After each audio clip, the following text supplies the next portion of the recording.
gave you a number of tasks, offered you a number of tasks anyway, which you agreed to do. Um, she needed assistance in finding ways to lessen the power of Narul and also finding ways to increase her own power. So um, she needed the blood of an elder vampire, which Shane has noted up in Dathlider. She needs the heart of a dragon, which you, Specifically, the thing from Stormhaven. yes, specifically the black dragon in Stormhaven. Last you saw in Stormhaven, and also the mask of Electo, the Irenes or the Fury, whichever you prefer. Um, she also offered you boons, which she did not describe what they were, if you became her champions, and if you wanted those boons to meet her in Twilight's Vigil, but really the Crimson Sepulchre, which is just outside of Twilight's Vigil. In the meantime, she also mentioned that the Forgotten Sons were in the Vesper Timberlands, and she believed that they may be somehow affiliated with Narul's son, Magrius, and didn't really specifically ask you to look into it, but if you were going to be kind of on the way, which you were, if you were going to Twilight's Vigil first, to see what you could find out. So you decided to do that. And on your way towards Drennis, you found a number of unsettling things along the road, a bunch of dead bodies, a bunch of undead bodies. Mountains of them. Yeah. Before you left Blackhold, you also had found rumors of the Mad Dog of Mossvane, and that Mossvane had been the site of some conflicts between mercenaries, and that everybody in the town was killed, which is why you chose to go to Drennis instead of Mossvane, because you had heard that there was no reason to go there. On the path towards Drennis, you actually came across a number of stampeding horsemen, which Cross is a gentle way to say that. The horses sort of trampled Callum, but he's fine. He's fine. So no big deal. But literally fine. Yes, literally fine, but also literally trampled by horses. They did not stop. So you made your way to Drennis. Ragna decided to send Poe to peruse the town, and he saw someone beating someone to death with a big metal gauntleted hand, and screaming and yelling and cursing at this person as they were being killed, or as they were killing this person. Callum decided to run in at the sound of the screaming. The person, the mad dog, as it were, stood up, turned around, blood covering her face, dripping off of her hand, this metal hand. And through Poe's eyes, Ragna recognized that it was Allie, and could also see Aster next to her. And that's where we left off. Callum was running in alone, as he is prone to do, and everybody else has no idea what's happening. Ragna is in the eyes of a raven, and the rest of you are sort of just hanging out. Yeah, if I remember correctly, Ragna could see Callum getting there because Callum was faster than the raven. And Griswold tried to stop him, but was not successful. I rolled a good athletics check, but not enough. And I think Regna just gasped but didn't tell the others remaining there what she saw. I think I wanted to run in after Callum, but he is faster than I am. So I will move everybody to the map, and this will give you now everybody but basically Callum really can't see this, but I'm going to let everybody see it because it's too much of a pain to not.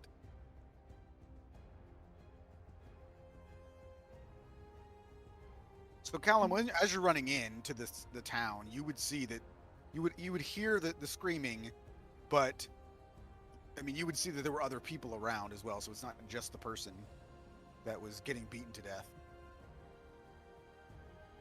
So I kind of put you there, maybe behind this cart, deciding if you wanted to stop or continue running towards the sound. And the rest of you, like where I put you down at the bottom, I mean, we'll just say that that's the sort of the exterior wall that you guys can go into town, because the town is actually not it does have walls, but it doesn't the walls are the gate is not closed. I've got little dwarven legs, so I'll be slightly behind. So you're saying we could come in? This is the only way we can come in? Yeah, so going to the north, so you'd be going north, but yes, this is the only entrance to the town. Would we be able to, like, would my guy be able to, like, if he's, I wouldn't run straight in, would I be able to, like, sneak around the houses? Or is it like, this is the gates right here? Well, the gates would be right behind you. You probably would have access to go around a little bit. There would be a gap between the wall and those houses, yeah. But okay, well, if it literally, that space just doesn't exist on the map.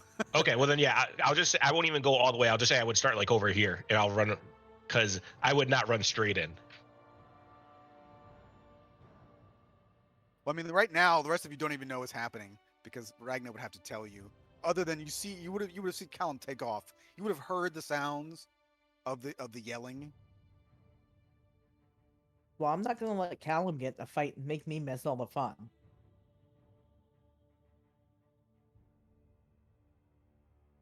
What's Callum's speed? 40? God, what is Callum's speed? No. It's like, I want to say it's like 55 or something. Well, I just been on a single turn without sprinting. Yeah. So do I. Yeah, because I have a 40. He has a 60-foot movement speed. Jesus. Okay, so I'll remain 20 feet behind him. So, and especially if Callum was trying to like book it in there, just because it sounds like someone is dying. Like that's 180 feet right there. All right. So, is there a plan, or is everybody just going to get a free action, and then we'll just decide what to do from there? I mean, I'm waiting for them to decide what they're going to do, because obviously Callum's here, so I'll wait to see what they do before I take any actions. As a player, Callum's not waiting for them. That would be foolish. Regna would do her free action to just gasp and say, "It's Allie. Allie's the mad dog? And Aster. You see her as well?" Yeah. Aster's missing part of her ear and her eye is gone. What a badass. All right, well then I would start also running, but as soon as we get in the gates, I'll say I would, like, my bonus action would be to dash, and I would end up over here and ready to sneak up around the houses. Just Matt, as we're looking in, how tall are these houses? I mean, at the peak of the roof, it's probably 20 feet. All right, so it's not like it would be impossible. Like, if I ran and jumped on this wheelbarrow, I would be able to get onto the roof and then up. Yeah, probably not. Okay, then yeah, that would be my turn. Would just be getting like into a vantage point and trying to continue moving forward. I'm assuming we can all still hear what's going on over here. Well, you would hear now. You would like the pounding is done, but Callum is talking before you actually get there, so I don't know how much you'll hear. But you would hear like people. You would hear just. I mean, the town isn't empty. I mean, there's people here. They would have been talking. They would be yelling, and of course, they would call out when they saw a psychopath running 60 feet every second at them. So Callum is not sneaking up on them. They can obviously see Mhm. him running towards them. So you would hear them shout, "There's a crazy man running towards us." Yeah, I'm just more like I want to be sure that my guy would know which direction to go in to find the area. Well, yeah. I mean, because I don't know the distance on this map. It's not that far. You could see Okay. all of the people. So going around wouldn't, like, when you walked in the gates, you would have been able to see, oh, there's a bunch of people over there, and then you could have just snuck around. That wouldn't have been a problem. Yeah, I'm just gonna be behind people because I don't know who Ali is, I don't know who Aster is, and they have no connection to me. Ragnar would start running, but she is slow. She would also use a bonus action to do her false life. All right. So because there's no as a group sneaking, everybody would just be in combat with the assumption that, again, Callum is a threat. So everybody can just Well- go ahead and roll initiative. What I was gonna say here is because Callum has run in and has seen who it is as well. Yes. I would say you probably need to make a perception check because it probably wouldn't be obvious from that distance because she does not look the same. Okay. Is it obvious that the person who she was in the middle of bludgeoning to death is dead or not? Absolutely. Their head is gone, pretty much. Lovely. Hmm.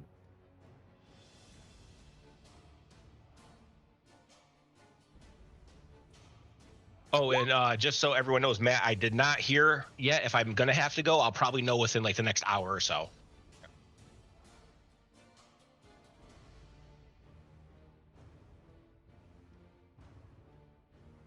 This is going to take me a while to roll initiative for everybody.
All right, I believe that is everyone.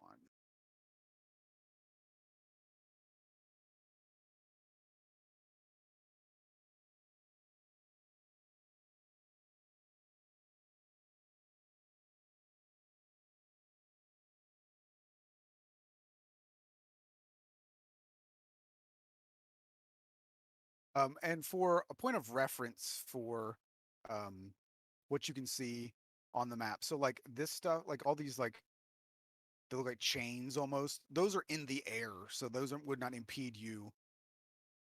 These are like hanging from poles, so they're not going to Okay. impede you from running through them. So it's not a fence or anything.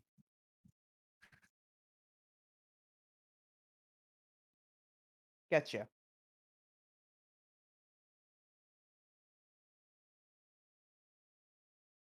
All right, Callum.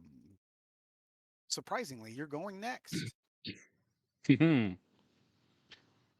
I cannot tell from these tokens. Maybe it's just because I'm too zoomed out. Which one is? Which one did I just watch beat someone's head in? That one. Next to the gate. There we are. Thank you. In that case, seeing that the person is obviously already dead, Callum will just move up-ish. He's going to try to get an assessment of the situation. These people all seem like they're non-hostile towards one another. It doesn't look like any of them are like being held captive or being attacked actively or anything like that. Nope. They all look like they can handle themselves. And they're all calling you the crazy man running at them, Yeah. which might be kind of normal for Callum. I don't know. Yeah, he gets that all the time. So he's literally just like running up to here, taking like a quick stock of everything.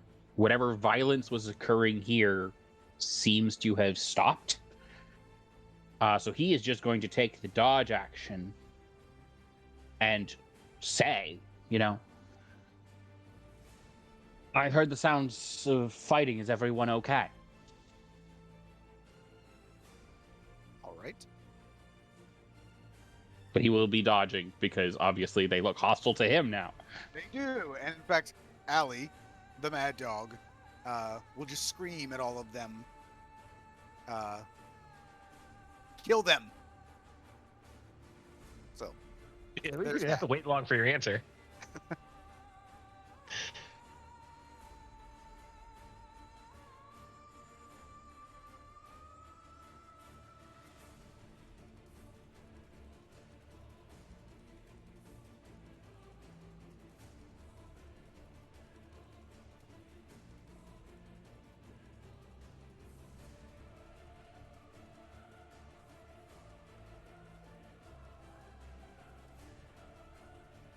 And was that loud enough for us to hear her yell that, like from back where we are?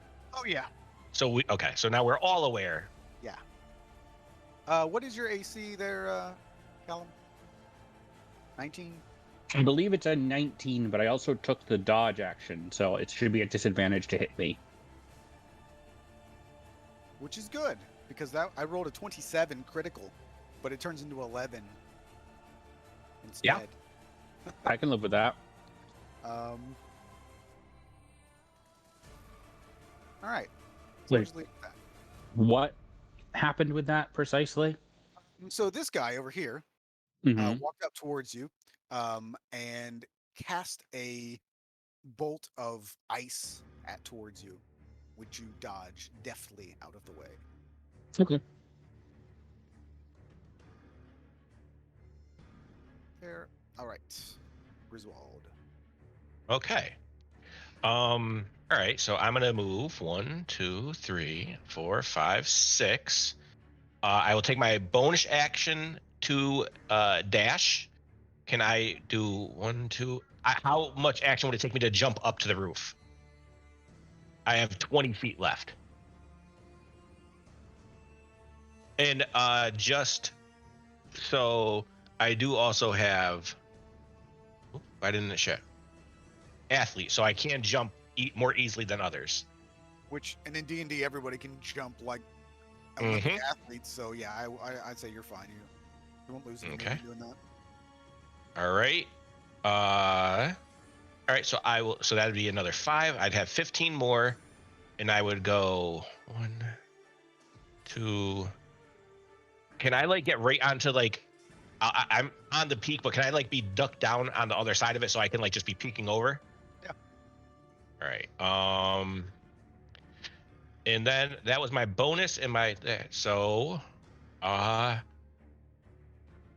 gonna, you know what? I'm gonna wait till next turn to actually start up. So I'm gonna try to hide here, and like just get a bit of a advantage for next turn. All right.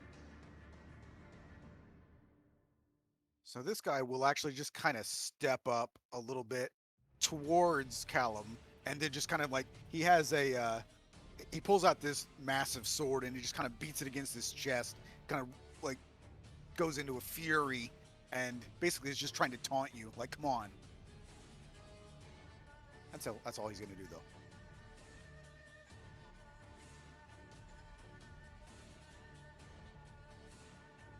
there. There. All right, Kramus. No one owns a bow here. Gosh darn it. So yeah, I'm gonna spend a spell slot to cast Death Ward on myself.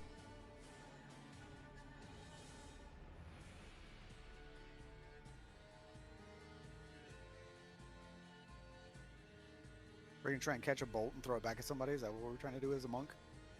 All I'm saying is I've had that feature since level 4 and no one has shot me once since then. So yeah, if I hit 0 hit points, I'm just gonna pop up back at 1. Throw a dagger at you. Are you able Are you able to deflect daggers? Yeah, any weapon attack. As long as it's ranged and it uses my reaction. You're not saying they got to. I was just like, I was thinking out loud. I'm good where I am. Alrighty. Ragnar. Right now. I assume that she just starts here, where she is. Yeah. Or well, okay. I think all of you were technically outside the gate when Callum ran in. She is going to run, use her action to dash, and head up all the way over there, and say, "Allie, it's us! It's us! We found you!" And Poe, for his turn, is gonna fly onto Ragnar's shoulder, and because he will stay there, I'm just gonna move him down here.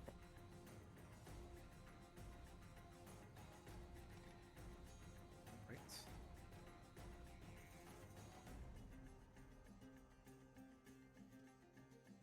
Signe. Ooh. Well, I want to get in a few hits while I can. So, bonus action rage.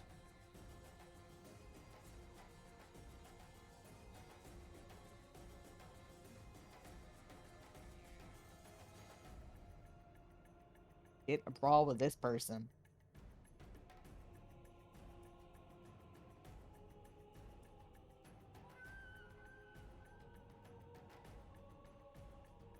Let's see. That's right. I have a maul.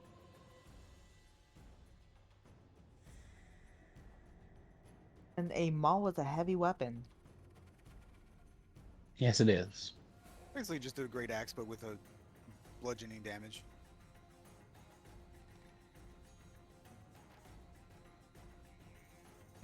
Don't worry about that. I'm worried. So the first one hits, obviously. Second one misses. You swing. You crack this woman in the shoulder. You go in for the second swing, and she just kind of crumples from the first hit, and you miss as she sort of just falls below your swing. Fair enough. End of turn.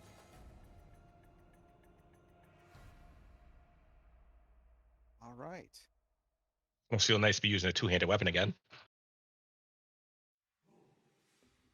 It's very nice. It's not Dad's axe nice, but it's pretty nice.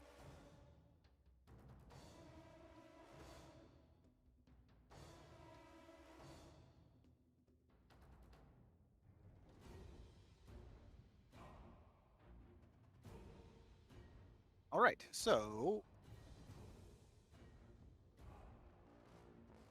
the woman that you just bashed with a maul is going to attempt to stab you numerous times.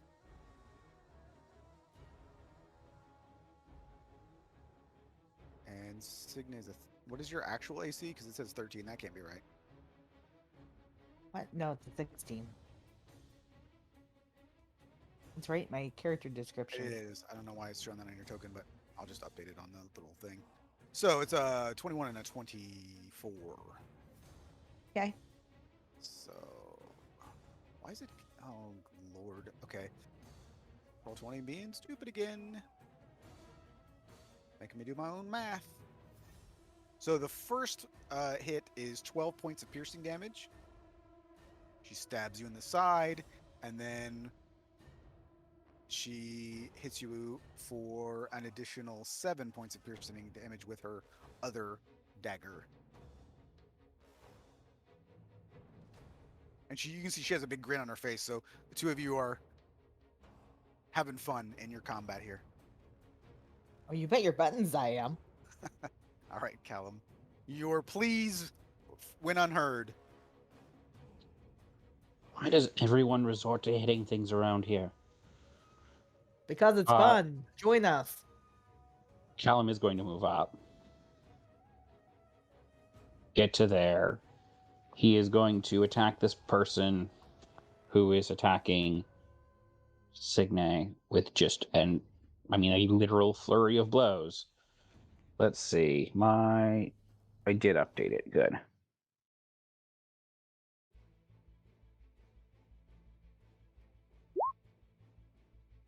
Well, good. I am going to use flurry of blows on that to get to 4 attacks. But it's just it's the 15, 27, 27, 14? Yep. Okay, so the middle two hit, and the top and bottom do not. Okay. The third one, since that one is part of the flurry of blows, now, because I'm a high enough level monk, gets a free hand of harm as part of it. So, 2 hits and a hand of harm.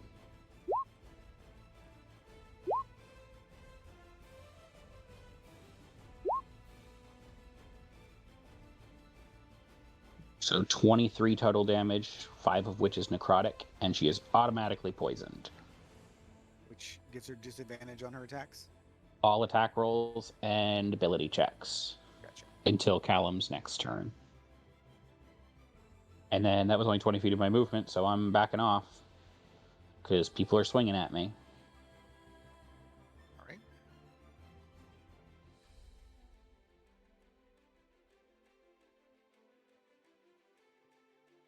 That's the turn.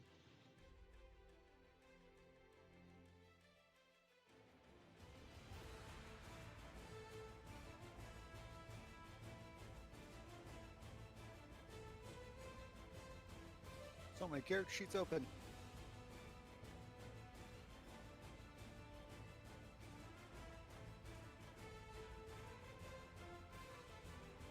Ooh.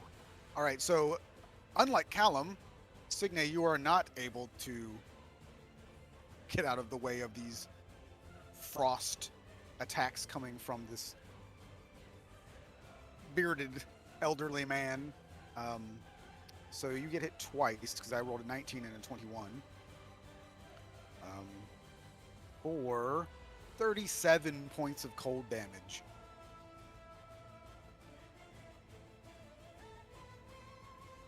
Do those have a save or do they just hit? They just hit. Okay. Or an attack roll. They are attack rolls.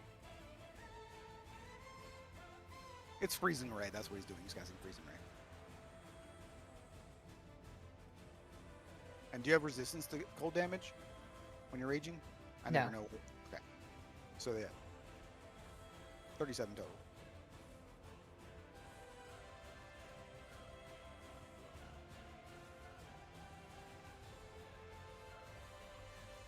All right.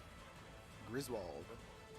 All right. So as I'm looking over, and I see these things, what is that thing? Because Griswold sees horns, and that kind of makes him wary. Yeah, it's Jittery. Gives him an itchy trigger finger. Yeah, is that a tiefling? It is, yes. Okay, yeah, he does not like that whatsoever. All right. So I'm able to see all this. You probably, well, from your vantage point, you probably can't see this guy, Okay. but you can see everybody else. All right. Did I roll stealth when I said I was going to hide before? Yes. Yeah, you did. Okay. Yeah. All right. So yeah, I'm going to start sneaking up this way, get into the corner. So now I'm able to see him. Yeah. All right. I would like to. It's not more than 10 feet still here, right? Or 15? Not more than 15 now. Okay. Then I will chance it. I will jump down. And I'm going to try to sink my dagger into his shoulder as I'm coming down, and then stab at him with my short sword as I land. Would I have advantage on the first attack? Since I was hidden? Yeah. I would say so. Okay. So with advantage, a 19. That just hits. Okay. And since it is advantage, I would have sneak, right? Correct. Okay. So 25 there, and then I'm also, like I said, trying to drive Shadow Song into his shoulder. 26 to hit. It's the 3 piercing and 8 necrotic damage with it.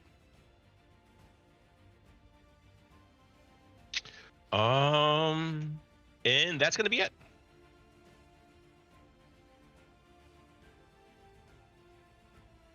Alrighty. 36 damage, nothing. Yeah, that's pretty good.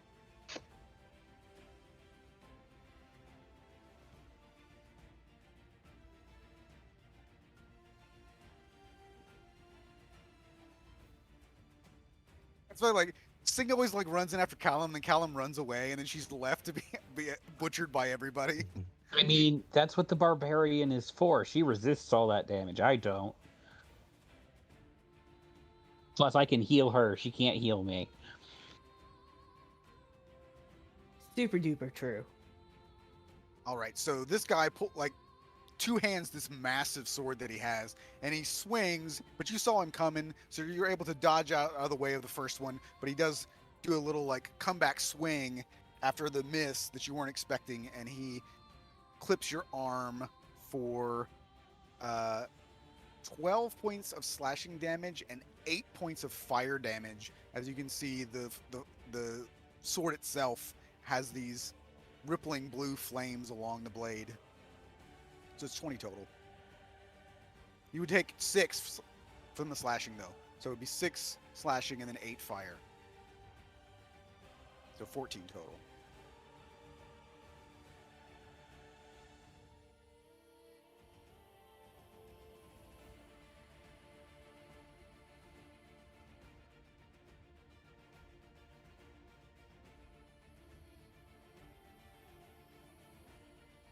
Promise. So I think this will be the first time I properly cast this spell in any game. So I'm gonna have fun with it. I'm casting a twinned fireball. Can't twin fireball. Can you? To twin, it has to be an attack roll. No, to twin it has to be a single target. Oh, I thought it just had to be an attack roll. You can't twin AoEs.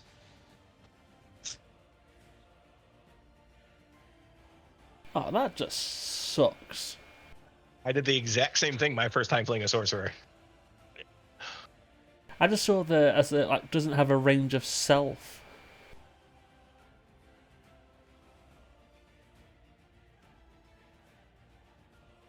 Fuck it, I'll just quicken then and cast it again.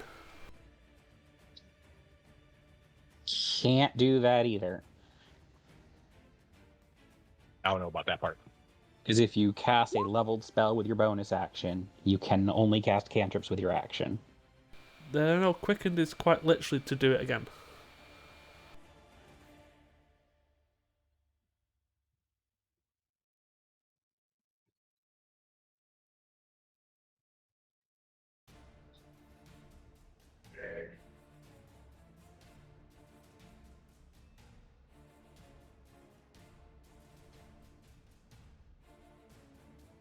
Well, anyway, I'll get the first part of it done.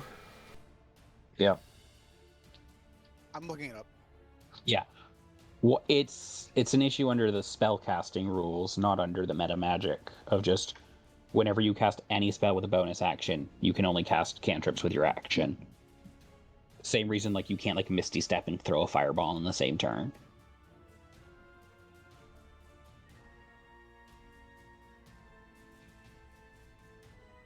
Okay, so this one's going to suck for the first group.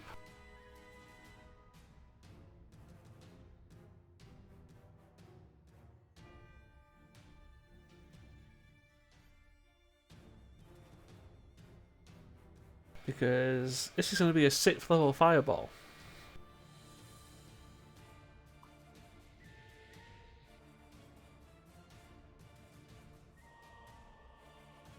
That's a spicy meatball.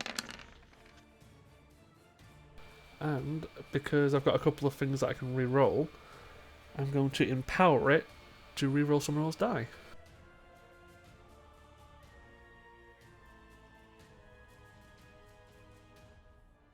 So I'll spend 1 sorcery point. And I get to re-roll 5 die, so... Okay, I'm just going to re-roll 4d6.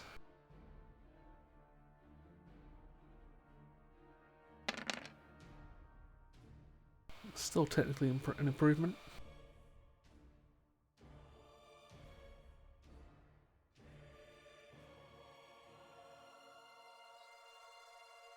Yeah. You re-rolled all the ones and That's a 2? Yes, I was thinking about 37 points of fire damage.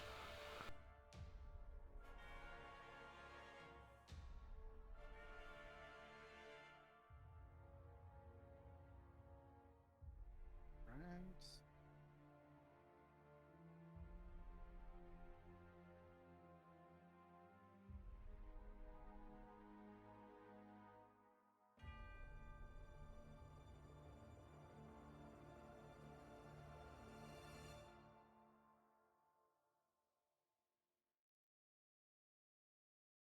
Is it had on save? Yes. So what, 37 half to 18.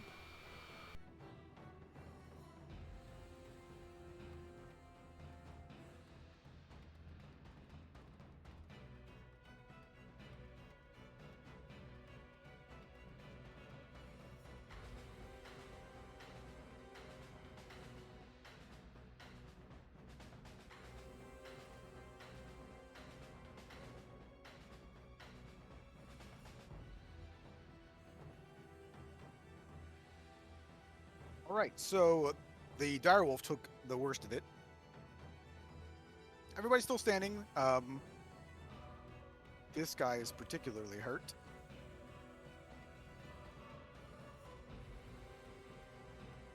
Anything else? Yeah, okay, but I'm going to spend 2 to quicken so I can cast a cantrip.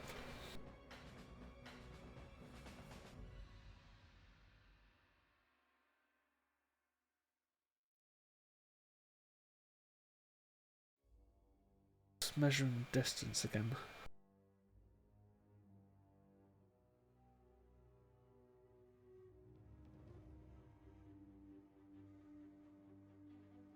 Yeah, he's in range.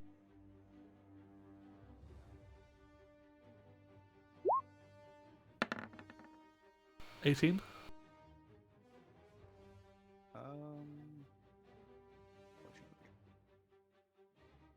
Yes.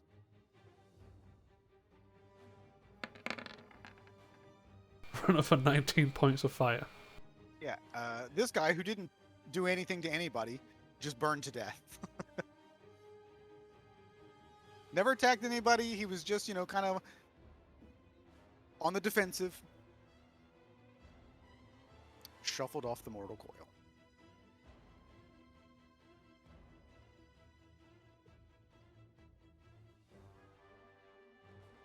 Yeah, I'll just move that to one side again.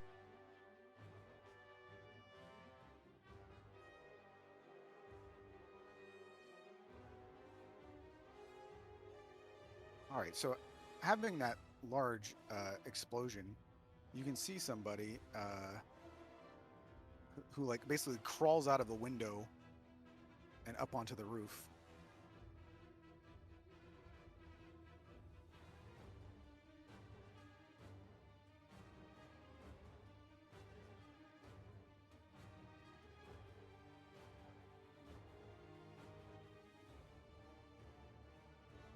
And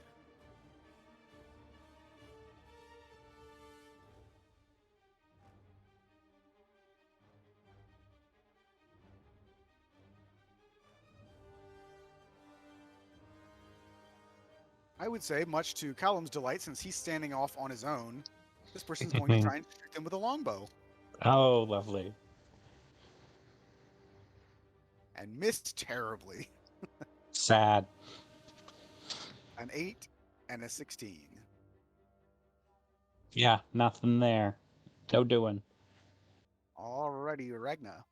Okay, Regna is gonna use her action to show off her soul. So you see, she's shining with kind of like a purplish light, and her black feathered wings come from her back, different from the gray that they were before. She is going to use her bonus action to cast Misty Step to appear there, and then run the rest of the way there, and or fly, I guess, the rest of the way there, and say, "Allie, please wait a moment." And she's also gonna snap at Kramus. "Don't hurt Allie and Aster." Those names mean nothing. Those names mean nothing to me. Quite literally. Burn the other ones to death, that's fine, but don't hurt the two we know. Like, even before this, he didn't even know which ones was Ali and Asta. I know. All right. Anything else? Nope, that is all she can do.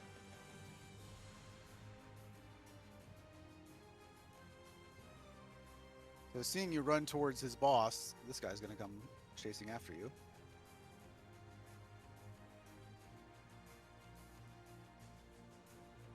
Oh, he has 3 attacks.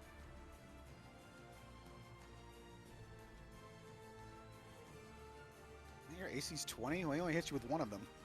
Yay. So he runs up, catches you on the first one, 13 points of slashing damage, but Okay. it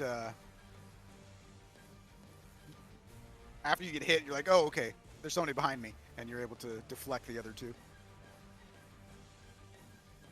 Signe, you're surrounded. You just saw a massive fireball explode right in front of you. Aster? Aster! Good girl, Aster! Oh, He's I on missed fire. you! Yeah, I just keep being like, praise the dog, while I attack the same lady. Okay.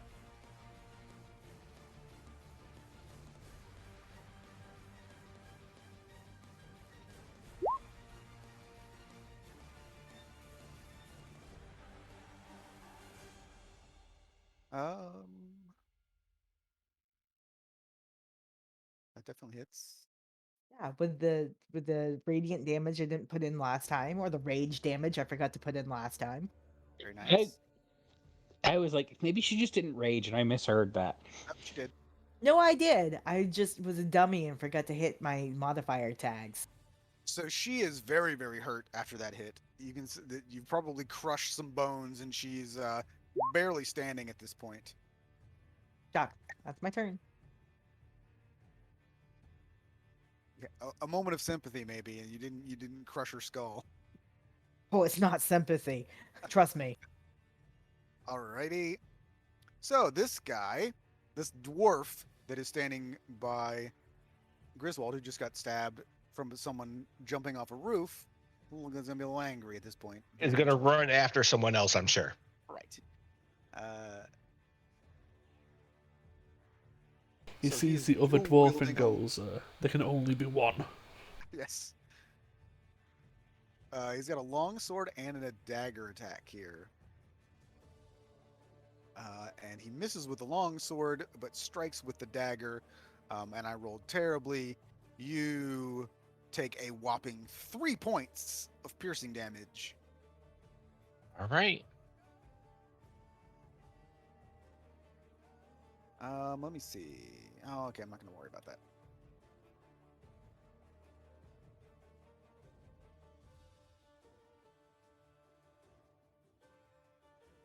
Okay. Let's see. Don't forget she be poisoned. Um,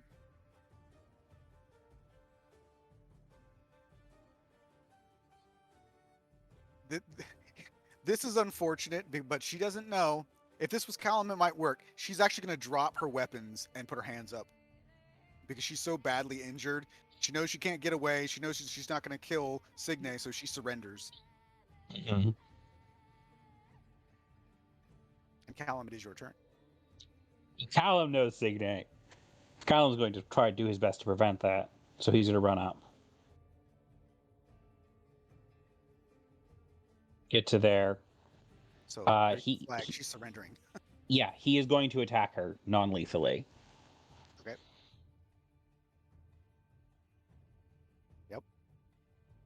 Yep. That's it. You just knock her out. Cool. So she is KO'd. Clearly not a threat. That took me like 20 feet of my movement, 30 feet, something like that. I can move this way. Because I can run up walls and across water and shit. So, Spider-Man. gonna get to here.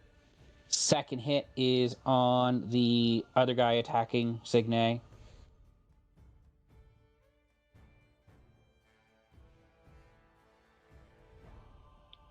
And then I will flurry again. Is that 15 hit? It does not. This guy you can see is wearing Sad. very heavy armor and has a shield. Well, we are going to use that fourth hit against him anyway. Here we go. So that'll be 6 bludgeoning and my free hand of harm. 6 bludgeoning, 11 necrotic, and he's automatically poisoned. And then... where do I want to go? He is not poisoned. He has Oh. immunity to poison. He is immune to poison. Oh, I don't like him then.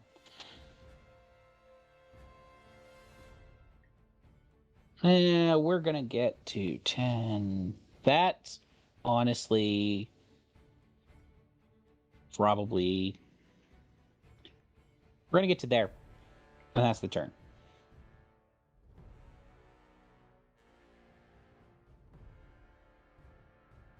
All right.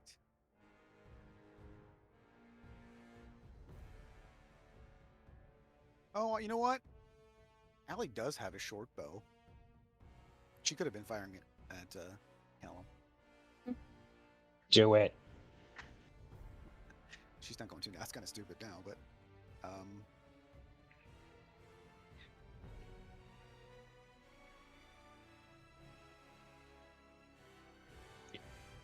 so Allie is My bigger question is how? How what? She's only got one hand. Oh well, this is just the leftover from before. I didn't remove the short bow from her character sheet.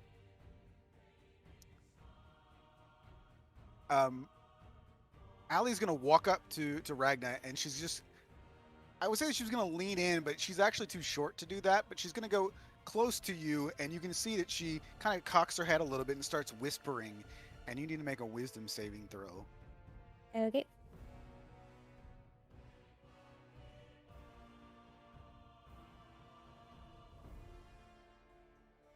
So she just walks up to you and just says some weird whispers that you can't hear, and then that's it. Because it didn't work. If you're going to whisper something, at least make them That's- sweet nothings. That's such a fun spell. It's so sad when it doesn't work, though.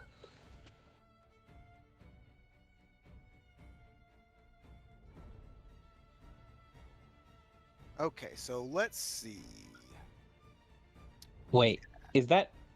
I think I know what spell it was. Is that not a save for half spell?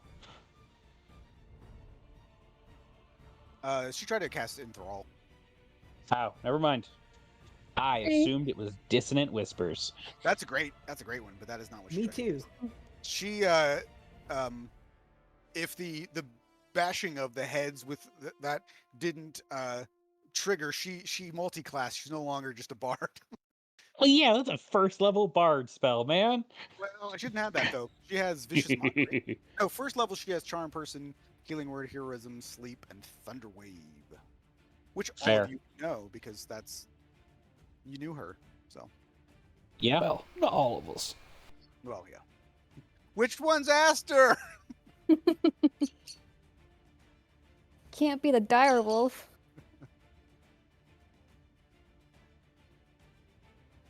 Alrighty. Let's see how this works.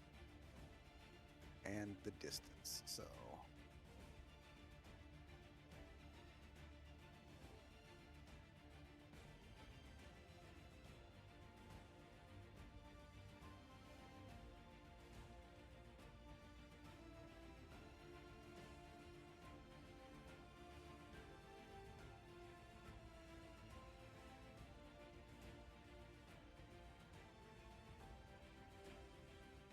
All right. I don't know why this was not on purpose because it always just happens. So, Kramus, make a charisma save, which of course you're gonna be good at. So, Well, you'd assume so. but you failed. So what happens when you fail? Charisma saves, never good things. Who am I killing next round, Matt? Well, see this guy, this little this guy Either over you're killing here. someone or you're gone. Well, that's more it. So he saw you cast that fireball and was like, "Oh shit!" So he walks over and banished you. Did Yeah. you go to hell this time? He is banished to a harmless demi-plane. While there, you are incapacitated. You remain there until the spell ends, at which point the target reappears in the space that you left. If you are native to a different plane of existence than the one that you're on, you would be banished to that place, but you are not. So Yeah, that's fine. So for the next minute, you are banished. You're banned. Okay. That, well, actually, it wouldn't matter. I wouldn't know anyway. I was gonna say, is that concentration? One way to find out. Yep. Mm-hmm.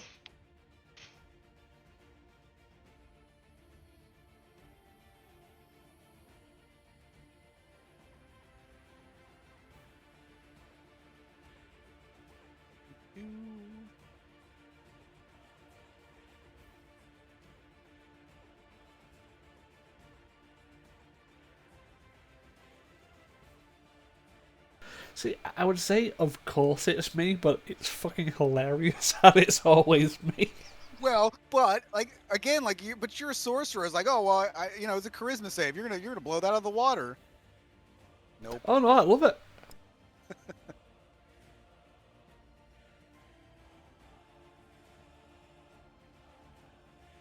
So the only worst target for that was Ragnar, Yes. who I literally think could not have failed the saving throw. Is my assumption. Yeah. What's the lowest you can roll on charisma? Plus 15. I had a +9. So the lowest you can roll is a 16. Mm-hmm. Is that counting your +4 from your thing? Yeah. Yeah, Okay. because it's charisma bonus twice from the aura, and then also proficiency bonus. So yeah, on this guy, you could conceivably, you'd have to roll low, but you could conceivably fail still. But under normal circumstances, for like a regular sort of caster, probably not. Because DC saves above 16 for spellcasters. It doesn't happen very often, really. Oh, Except very high I levels. might not have actually gone. Oh yeah. I forget I have this, but I technically do. I have favored by the gods. All right. Roll it up. I get to roll. Does 17 save? It does not. Then I still have favored by the gods, and I still go to a demi-plane. This guy's spell DC is 18, so you were close. Shit happens. So it's this other spellcaster's turn. I'm just trying to decide the best course of action for him. I don't have a lot of great options.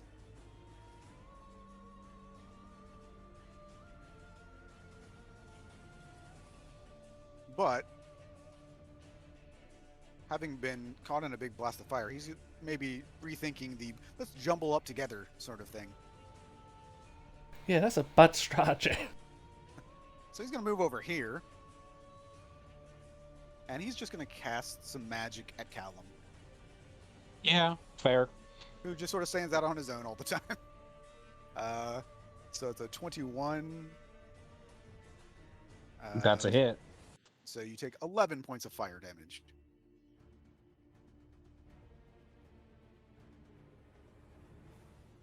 Ow. And it is Griswold's turn.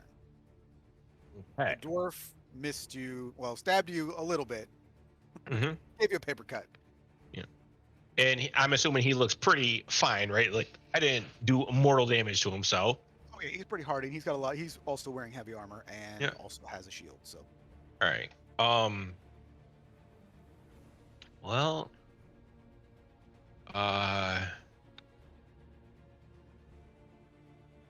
I'm gonna go ahead right here, and what are we're standing on like muddy ground, right? no, there's paving stones here. Okay. All right. It's Well covered in then. mud, but there Okay. is stone underneath. All right. Well, then I will reach down and just dunk my hand in the mud and like kind of just make a fist, and I'm going to cast Earthen Grasp on this guy in front of me. Ooh, fancy. So if he does not save, which he probably will, but he'll take the damage and be restrained. He did save. Okay. It's actually not very strong. I'm surprised. But All right.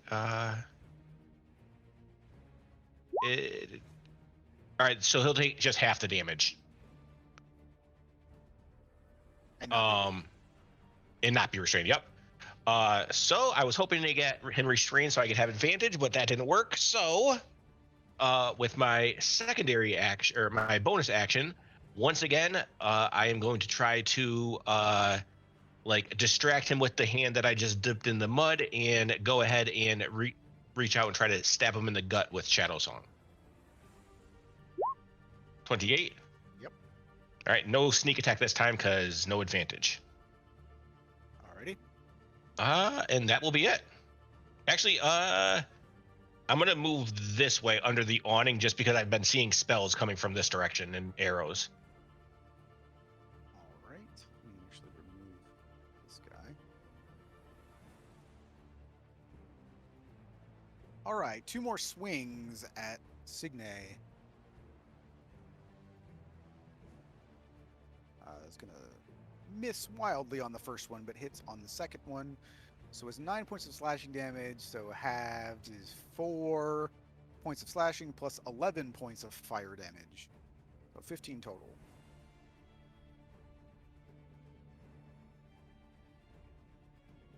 Oh, actually, let me put on the thing because I even though that didn't work, I still have that as my concentration, right? So I can still try again next turn. I think.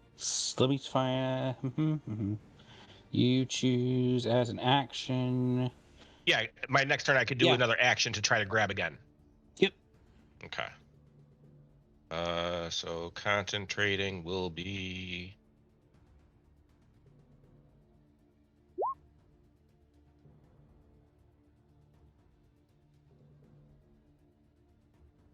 Wow.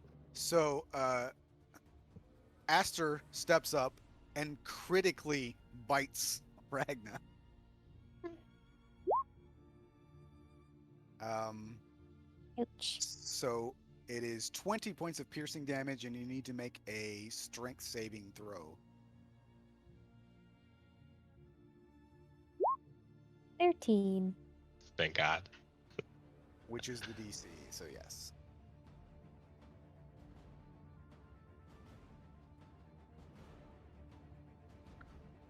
I don't know if it's because we used to have the character sheet or whatnot, Matt, but we can see Aster Yeah, I roll. know. I know. It is, but it's fine. I don't care. I was gonna say, Aster has direwolf stats, pretty much. Oh no. She has slightly different stats. She's a little bit stronger, she's smarter, and she has more hit points. Otherwise she'd be Yeah. dead right now. True. promise? You're hanging out. Yeah, I'm in just the floating. Abyss. Well, not really the abyss. You're just hanging out in a demiplane somewhere. I'm not gonna do anything. All right, so this guy on the roof is going to fire more arrows at Callum.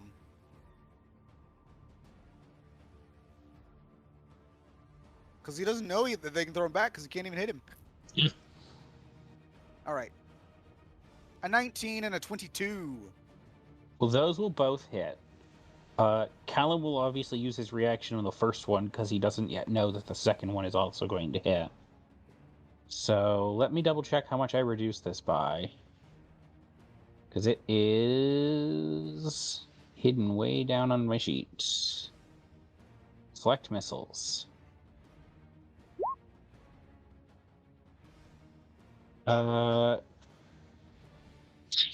So if it does less than 22 damage to me, I nullify the damage. It does less, yes.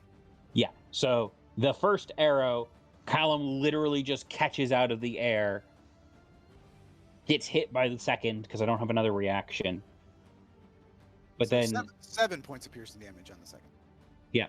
But then just snaps the one he is holding and drops it on the ground. And yeah, you probably see the reaction from the guy, and he just kind of steps back a little bit on the roof. Ragna, you just had your leg bitten by your former dog friend. Yes. Regna is just going to remove one of the rings on her hand. That is a platinum ring.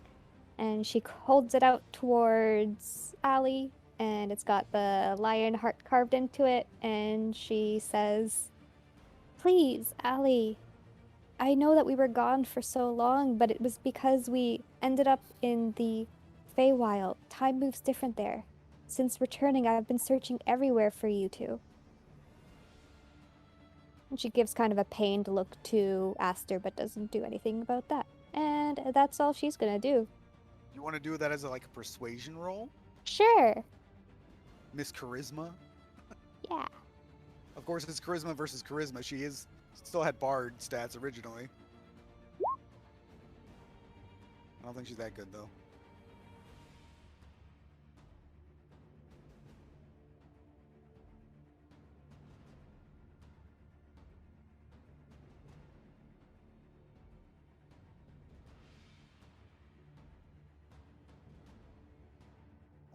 Alrighty. You see her kind of flinch a little bit, but she does not appear to be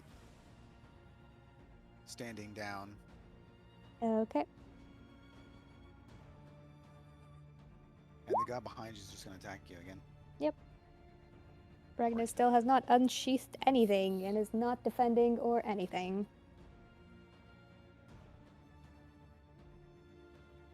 That's a 23 and a 21.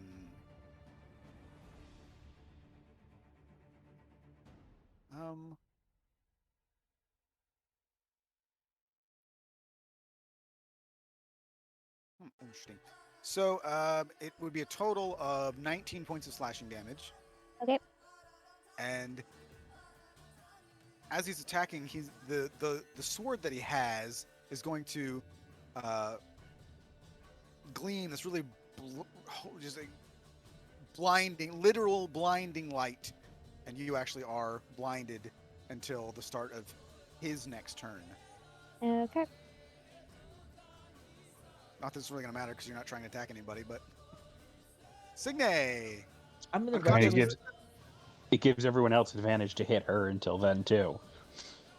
I don't know. I've never actually looked at the blind. Whatever. I want That's to You fine. just- restlessly attack this poor fool behind me.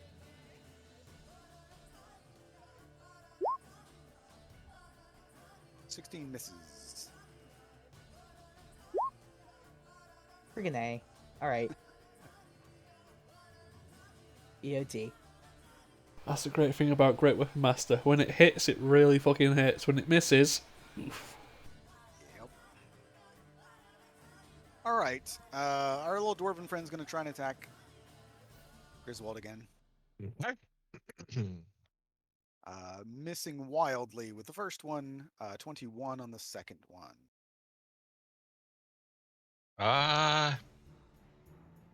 I'm gonna use shield just because I really don't want to lose my concentration. All right. So that'll be a first level spell. It sucks going so close, so I'm not even gonna get more use out of it in case I get hit again. All right, this person's out of turn, so it is Callum's turn.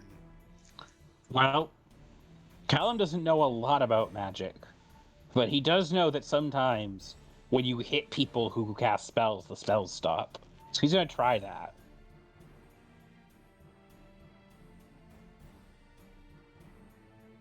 $35 to get here.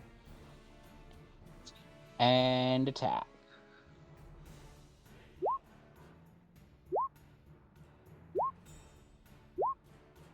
And All another of- flurry. They all hit. All right, so 4 hits and a hand of harm.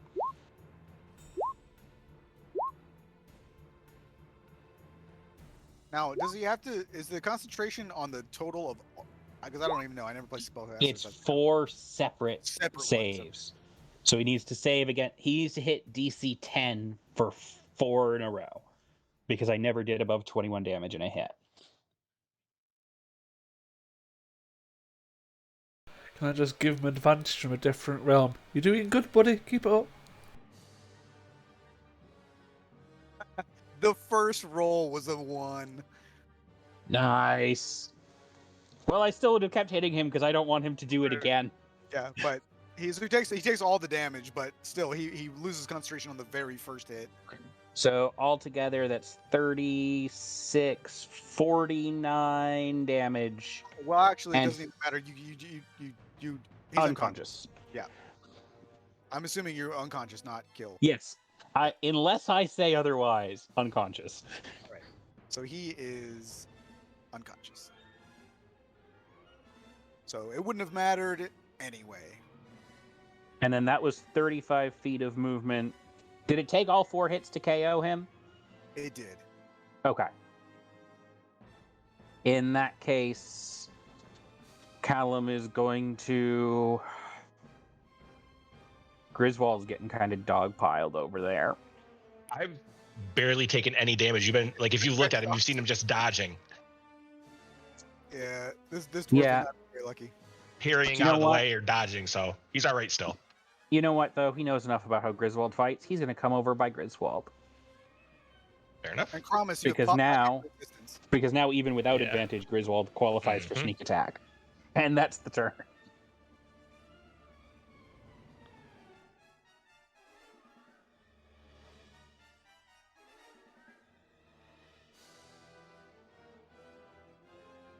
Oh Right. God, what's she gonna do to her?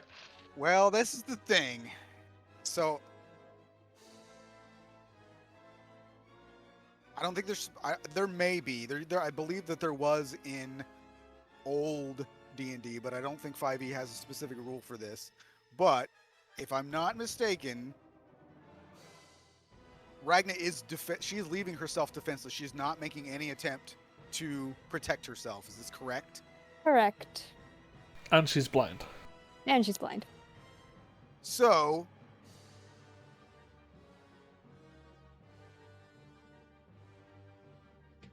Allie Seems is like Seems like advantage on the attack roll is valid. It's not like her not dodging takes off her armor, which is all of her AC. right. I mean, so because in I think it was in second edition. I mean, it was kind of like coup de grace, but not really. And the idea being that if there's a defenseless opponent, so I'm just thinking like even with like armor, you like the old Roman thing where if somebody just walked up to you and like put their sword down your neck, like into your into your torso, basically stab your heart through your neck. Gotcha. If somebody's making no attempt to save themselves, you wouldn't necessarily need to just like beat them to death. You could just kill them. But And 5e does not have that rule. So. Yeah, I- it does not. And I would say Ragna would probably not use her shield against Allie specifically, which is a +1 shield. So you can take 3 down from 2017.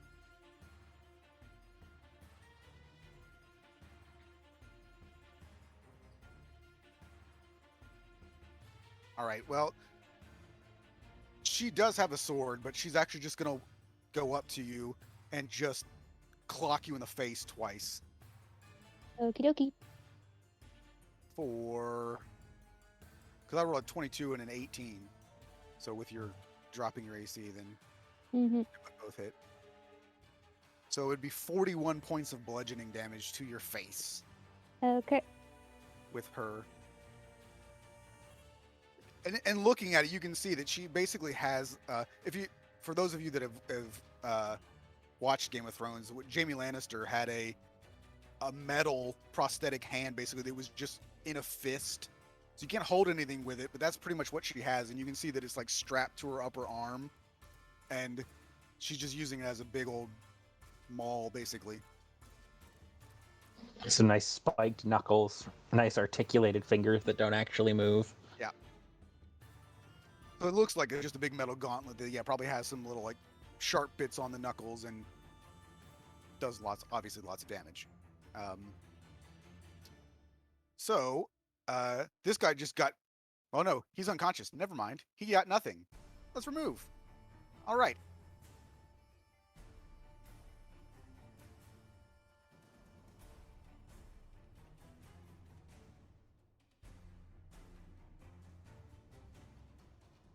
So why not? Fair play and all that. That looks like a fun place to fireball. Exactly what's going to happen. All my hard work to keep people alive. Hey, Why? I just opened the floodgates. Well, I already used my reaction, so I can't dodge out of this one. You are evasive, though, right? You're a high enough Isn't level that- rogue for that. Yeah, it's a Yeah, but reaction. Yeah, that's a reaction too. Evasion's just passive. It's level 7. Uncanny dodge is the reaction. Oh shit, you're right. Yeah. All right.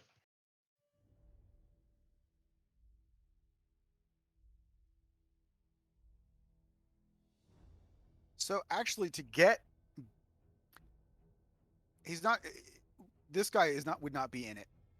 So it's actually just it's just you three. It's just Callum, the dwarf, and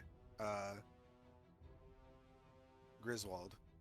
I thought he was trying to get Signe too, and he was going to kill all these unconscious people. It's not big enough to get. He was going towards. He wanted to get the Griswold in it. So Yeah, it's like an 8x8 square if you're doing fireball. yeah, 20-foot radius, so just wouldn't hit everybody. So yeah, so none of your unconscious folks are in trouble, but you are potentially. But I of course, greatly prefer again, that. the two of you are both very dexterous, and that's what you need to do is make a dex save. Alrighty. It's got to be to 16. So All right, so I take 0 because I have evasion then. I take half Ooh. because I also have evasion. I'm pretty sure you could get all 3 of them.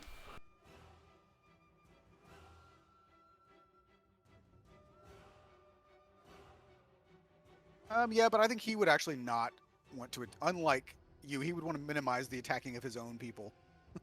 Hey, I didn't hit my people. That's true. I mean, I guess because you didn't know who Aster and Allie were, so yeah, you're right. So I got to roll for the dwarf here, see what he does. He fails. So how much damage was that on a fail?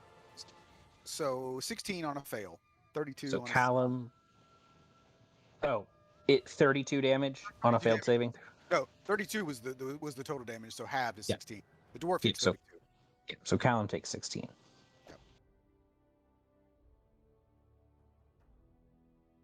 So like most of these buildings are probably like partially on fire by now. So burning down the city with fireballs. Mm-hmm. And Griswold, it is your turn. All right. Well, I'll just keep my concentration up, but since I do have someone around me now, I'm going to once again go for 2 attacks. Short sword is going to try to slash towards his face, and then the dagger is going to go into his gut. So, short sword is right here with the first attack. 21. Yep. All right. Very, Plus very hurt. 10 for sneak. Okay, so he's dead. Okay. All right. Callum just gives you a look across the dead man, like, really? All right. And then I will move 1, 2, 3, Gonna run over 4, and stab the wizard on the ground. 5. I would if I didn't see like Ragnar getting the absolute shit kicked out of her. So that'll be my movement. Just And throw a then- dagger on your way. My bonus action. All right, so Ragnar is. How hurt does Ragnar look? Very, Like I know very I'm not. hurt. Okay. Her Alright, hair are is you- probably red right now. All right. Like, have you like kind of like gotten beat down to your knees or anything? She would be like, she wouldn't let herself go down to her knees, but she would be like, angled forward, and her knees would be shaking. Okay. A little like wobbly. Okay, Yeah. so I'm using my other second level spell, and I'm gonna cast Misty Step, and I just I'm going to. Ooh, yeah. Before you teleport, you know you can dash as a bonus action as a rogue, right? Yes. No, I completely just- forgot that, and I already said I was going to do this, so I'm sticking with it. Okay. Misty Step's cooler.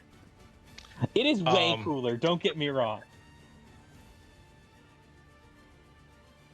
Yeah.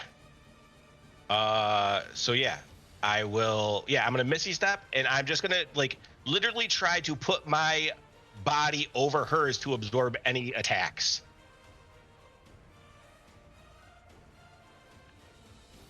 Alrighty.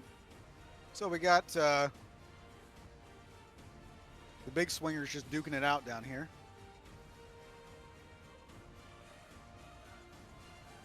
And every time misses with the first, hits with the second. So you take 4 points of slashing damage, 11 points of fire damage.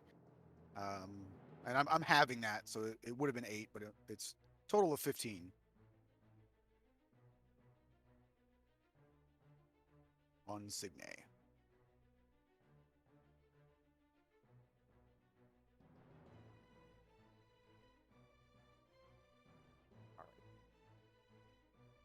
Master's gonna bite Griswold. Hi. And I didn't realize she has Tactics. yeah, pack tactics. But it didn't matter. She rolled a 23 on the first.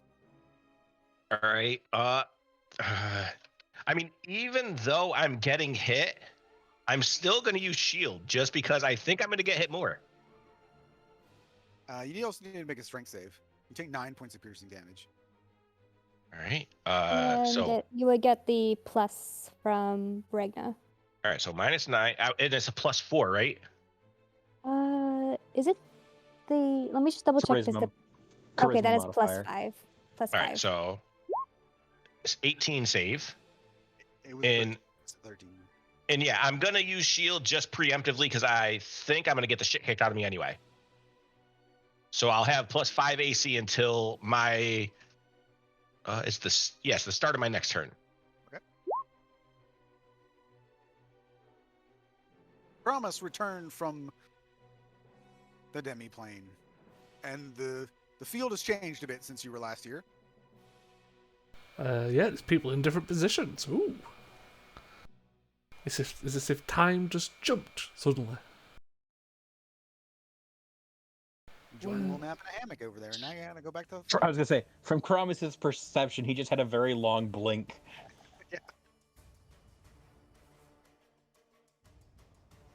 I believe that's called a nap. So I'm considering I have to target someone. I'm definitely gonna. I think I can definitely use twin with guiding bolt. Oh yeah, you Yes.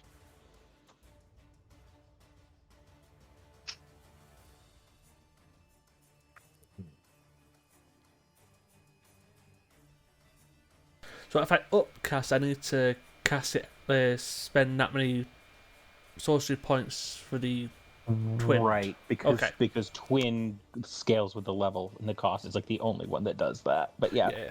So I'm just making sure. So I'll be twinning a guiding bolt. One second, let me just check the range.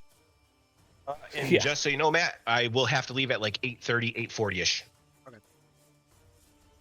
I don't even I have just to got move the text. forward. So I'll be spending 5 sorcery points. And I'm going to be casting Guiding Bolt twice at 5th level. On Uh, that guy. that guy and that guy. Yeah. I have range for days. Oh, do you have Spell Sniper? No, Guiding It's Bolt's just a 120 foot 120. range spell. Holy shit! I never realized. I thought it was 60. Nah, same range as a firebolt. Holy shit! Who needs movement speed when you can Yeah. just stand in the back? Why have full length legs if you don't need them? So, first one, does 19 hit? Evolution. 19 actually does not hit that guy. Oh, I shit. traded my shins for sorcery points. Yeah. Well worth the trade. Holy shit. Okay, I'll roll again for this guy, so 1 second. They both have 20 AC. No shit. Oh. Can I just Wait, see what? shields? Can I just see what the damage would have been? Yeah. So the first one That's would gonna have make it been. hurt more. Don't do it to yourself. No, I need to see it. So the Should first have one. gone after the spellcaster. He'd be dead. Yeah. Well, that would have been the first guy, Oh. and this would have been the second guy. Oh my god. 31 and 18 or 28. 28. Yeah, that would have been like 59 almost. Yeah, holy shit. It makes you feel better. Both of them would have stayed up. Do you know what? I'm going to quicken spell. I'm going to spend as a cantrip. Yeah. And I'm going to cast Fireball. Not Fireball. Shit, Firebolt. At this guy. One of these has to hit.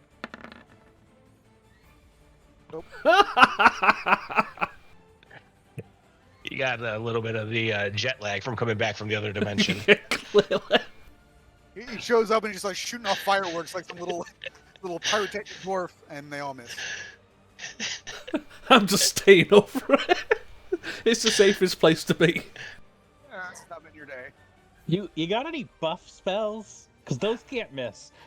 I do. I have like Shield of Faith, Haste, Bless, Oh my Heroism. God. Haste column. I need 120 foot move speed base. All right, so Signe, as you're standing there, a couple of arrows whiz by your head and miss. And it is Ragnar's turn. Okay. Regna is gonna shakily hold out the ring towards Allie. Tears and blood just dripping from her cheeks, and she'll just whimper out a please. And that's all she's gonna do. She can't even see that Griswold appeared. Well, now you can, because the Now, blind is now over. she can. Now you can, but it is the. Hey, this guy has no idea. There's just like some like weird lights happening behind him. That Hey, I tried to help. this guy's gonna attack Griswold too, because there's this weird guy that just appeared out of nowhere. So my AC will be 22, I believe. Okay. For right now. Will miss with the first one. It's a 25 on the second one. Okay. So it's 8 points of slashing damage, and you are now blind until the end of his turn. Oh. Okay. Don't worry, I got you, buddy. Yay, reckless on the fool behind me.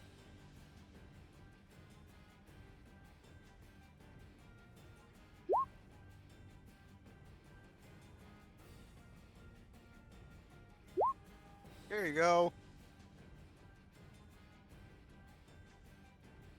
Yeah, as soon as you stop Great Weapon Mastering, you hit the crit. Yeah, go figure, right?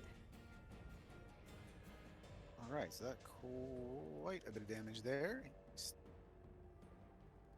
You're making some dents in this guy's armor with your maul. You can see that it's kind of none of that armor is starting to pop back either, so it's looking a little beat up. So now you got some points to aim for.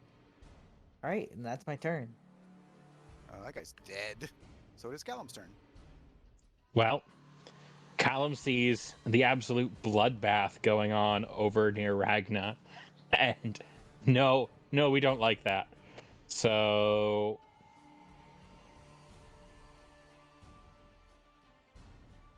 35 feet to get to here. Let's hit this guy in the back twice, at least. We're gonna, let's see. Well, I say that. 215's missed. I am going to Flurry of Blows. That hits. That gets the free Hand of Harm as well. So 2 whiffs and then just a really solid kidney shot in there. So he's poisoned. He's poisoned. And then, instead of taking my 4th attack, because this is also something I can do, I'm going to forego it to use a Hand of Healing on Griswold. Griswold, you're healed for 9 and you're no longer blinded. Ooh, that is very helpful. Oh, actually, and that's you the did first hit time that me. will ever happen in any game ever that you get to cure blindness. All right, and I forgot, Matt.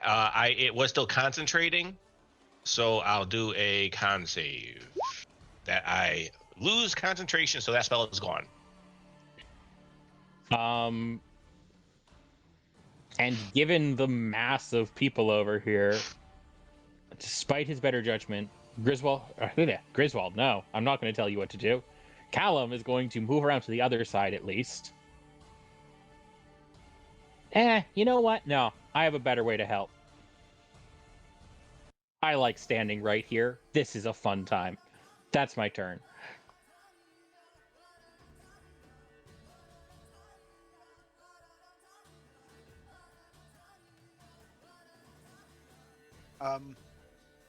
Ragna, through the blood and tears in your eyes, you make eye contact with Allie, and you can see that there's almost like a red kind of smoke that's like coming out of her eyes.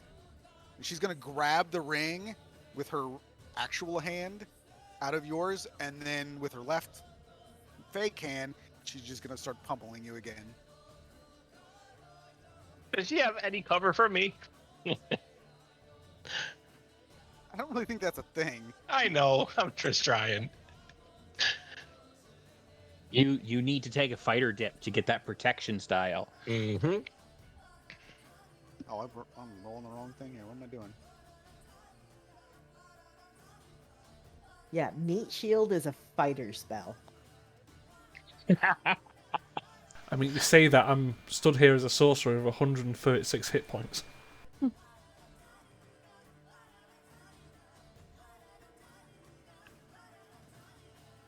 I mean, having hit points is anyone's ability. Being able to use those hit points to protect someone else, that's very limited. That's a paladins and I guess technically clerics can get warding bond. I mean, Shield of Faith. Yeah, Shield of Faith's different though. That's not blocking with your face. That's just giving someone higher AC. So, it's actually good that it was in this order. So she critically hits on the first one, which would take you unconscious, and then she's going to hit you again, so you would fail a save. If it had been reversed, you would have failed 2 saves. Actually, she does fail 2 saves. A hit only on crit. a hit on an unconscious creature from within 5 feet is automatically a critical. So you fail 2 death saves. Thank you. Sorry, That's I'm gonna okay. fix you. Hopefully.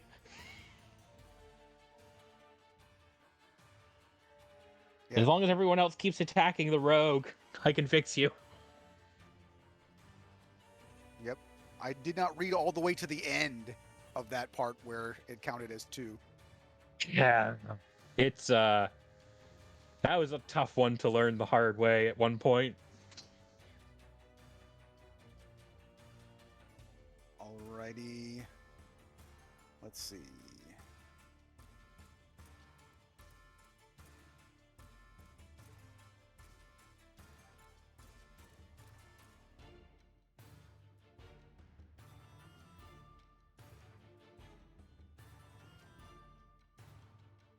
Some roundhead soldier.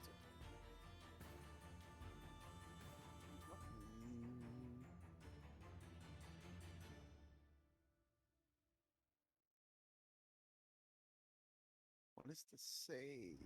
Okay. Callum, please make a Yes. wisdom saving throw, if you would. I am surprisingly bad at those. Roll a What 16. terrible. There you go. Talk more shit about yourself. I dare you. I gotta wait those like 4 more levels and then I'm proficient in all the saves. This guy was trying to suggest that you do something, but you passed. Ha ha ha. So, Griswold, it is your turn. Sorry, we're not taking suggestions at this time. So as Griswold is trying to help and feels her body just kind of fall to the ground limp, he will pull his short sword out again, and he is going to stand over her to once again try to absorb anything else. And I'm going to short sword at Allie and also dagger at her. So the short sword is going to be a crit. Nice. No sneak attack, but that's okay. And then I will try to go for her neck with the Shadow Song, which is another 12 points. Those definitely hit. All right. And yeah, he's just kind of standing over Ragna, kind of crouched, just looking to give as little leeway for them to hit her while she's down.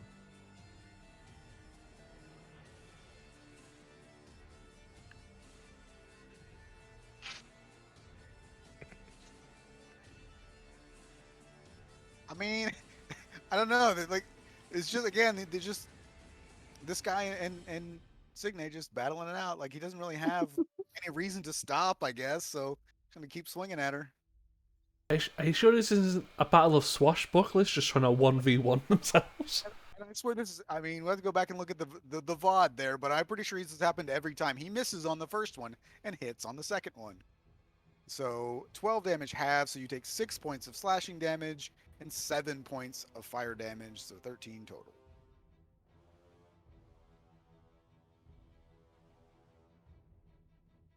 It is Aster's turn. She's going to try to bite Griswold again. Roll a natural 1. Alrighty. Cromus.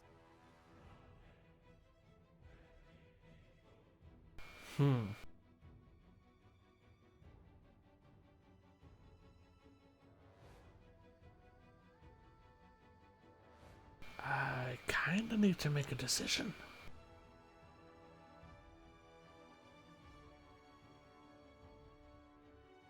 Kind that ends in fireball. I mean, I can cast Fireball.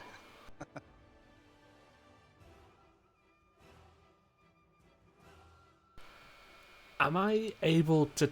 I know it's not an insurmountable distance, but am I able to tell that Ragnar's gone down? Considering it's swarming over there. Make a perception check. We'll say with advantage, because it shouldn't be that hard. 15. Yeah, you can see that she's lying on the ground. And the Griswold's standing over her. Okay.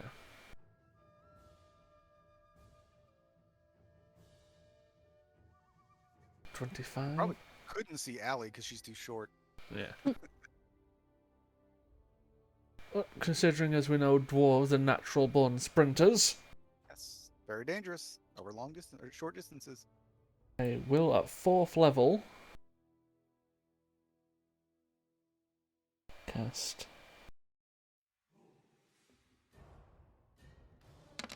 Healing Word on Ragnar. Regna is up. And I've got 1 sorcery point left. Screw it, I'll spend it. And I'm going to cast Firebolt. You actually don't need this to. guy. You spend the sorcery point. It's healing word's already a bonus action. Oh shit, isn't it? I'll take that back. That's why the amount of healing is so terrible, is because it's got range and it's a bonus action. I hit no one! Didn't know you were aiming at, but it doesn't matter. I was aiming at him. All right. I don't know, because why not? This guy's going to shoot arrows at you, promise. It's the closest target he watched catch one and snap it in half. Exactly. Moving on. It's a 23 and a 10. I'm going to cast Silvery Barbs as a reaction on the 23. So roll again, please, at disadvantage. I don't want to. Well, tough. All right, it's 7. They It's funny both because miss. it was a 23 again, but on disadvantage it's 7. And I'm automatically going to spend my advantage on Ragnar. All right. That's gonna be useful. She's I mean- not going to do anything. I mean, He'll give her advantage on her next death save. Yeah, there you go. or persuasion, but you have advantage on the next thing you do. Okay. So, Callum, you probably do this. So, as these arrows both end up missing, you hear this guy go, "Oh, fuck off!" and he starts running away.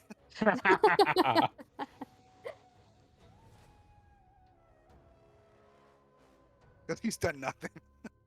He shot Alright. me once. Yeah, that's true. But you caught one and broke it. So, Ragnar, it's your turn.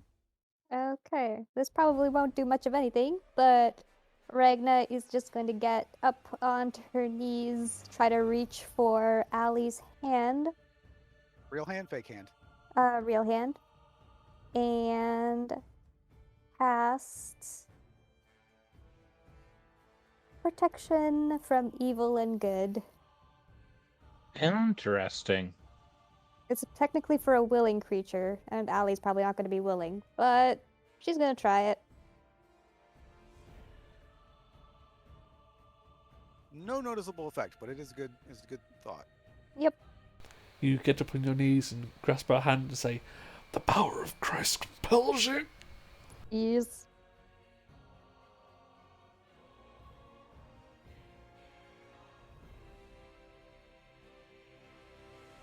I mean, this guy has to attack Ragnar because she just got back up. That's okay. He has disadvantage because he's poisoned. It didn't matter. The 2 rolls were both the low rolls anyway. 17s on both. 17 and 19 and 17 and 18. So 2 17s.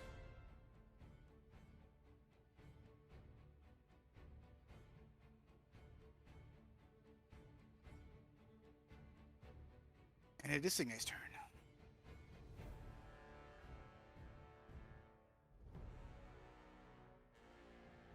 The epic battle for the ages. At this point, I think we should all just stop what we're doing and just circle around them and just see what happens until that's done. Fight, fight, fight, fight. Not focusing on what's going on over there at all, just facing off of this guy. I'm gonna scream over, "Hey, if it's not going good with Allie, fight with your fist. Speak it out like men."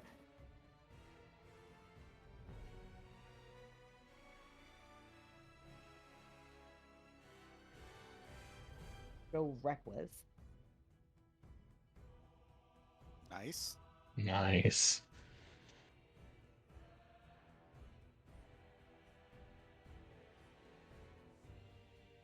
And that will be it. So the 17 misses, but that first one took him down a notch. He's looking quite injured at this point.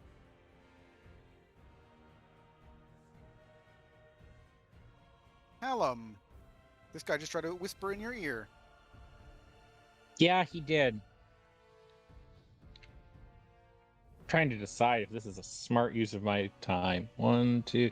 You know what? I got movement for days. I can do this. I'm gonna make one attack against him. Just quickly, like, strike out with a fist. Just jab towards the face to distract him.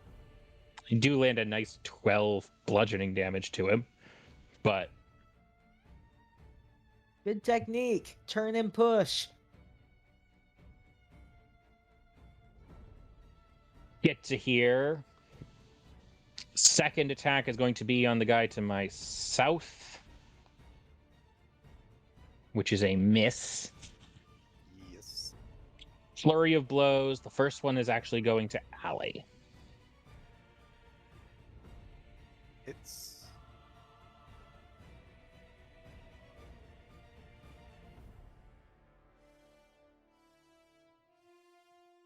I don't know if she's immune to poison, but if not, she's poisoned. He is not. Ooh. And then I have one attack left. I don't think I'm going to take any of these guys down, but I'm going to try it. So that last attack. Oh, wait, you know what? No, let's replace the last one with a Hand of Healing because I can. Ragnar, you get another 11 hit points. Thank you. And then I have so much movement, none of them can off attack me, so I'm going to go stand next to the mage again. And that's my turn.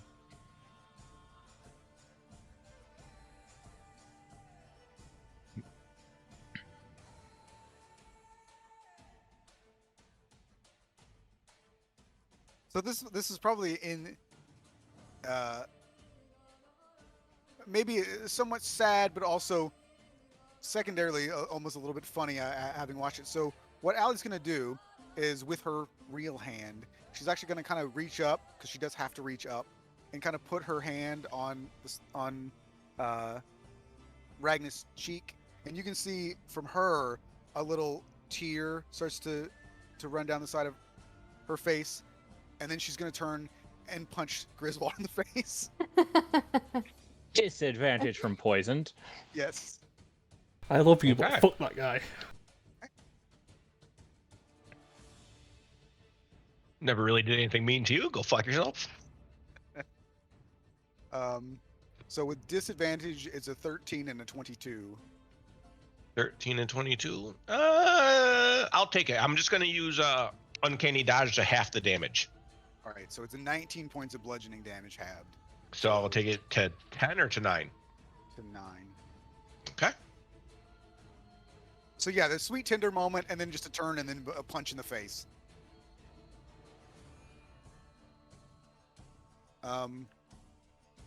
Having failed that first time, he's gonna try it again. So do a wisdom save, Callum. I'm still surprisingly not very good at those yet. So he's going to suggest that you run, Cool. basically to run out of the town. So go Okay. out the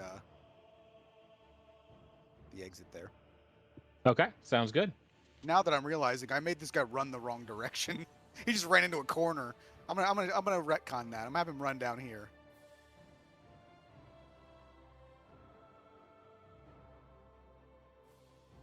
To clarify, that is a charm effect. Let's see. So, because yes, it is a charm effect. If you are immune charm, it I takes am nothing. a half elf, and so I actually have advantage. So does the 17 pass? It does. So you don't have to listen to him. We appreciate your feedback, but we're not taking suggestions at this time. Just sighs. All right, Griswold. You just got punched in the face. Yep. Griswold is going to kind of spit out a little bit of blood and just kind of whisper down to Ragnar, she's gone. It's not her anymore. And he is going to try to slice up at her with his short sword and then follow it up with a stab to the side, like kidney area with his dagger. 17. Okay. She's Plus gonna sneak. All right, and then Shadow Song to the kidney region. Ooh. So 24 plus 8 is 32, plus 15 is 47.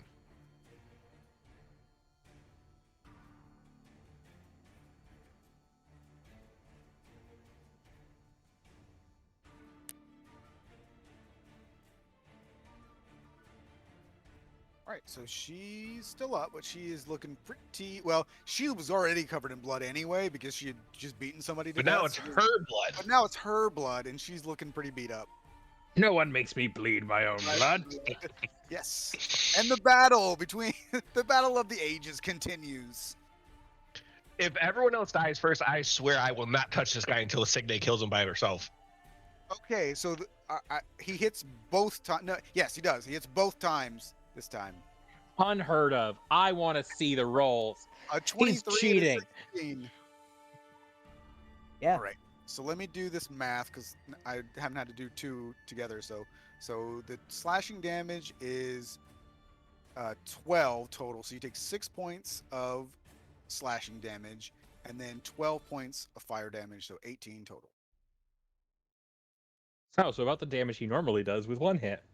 Hmm. What's funny too is that this is truly been toe to toe. They're both about similar hit points. They've both done about the same amount of damage. It's great. And the epic story of Rock versus Hard Place. Yes. All right.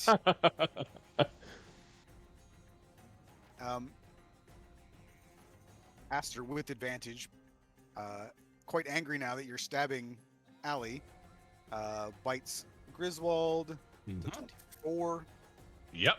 as a strength save. Okay. 11 Strength. points, 11 points of piercing damage.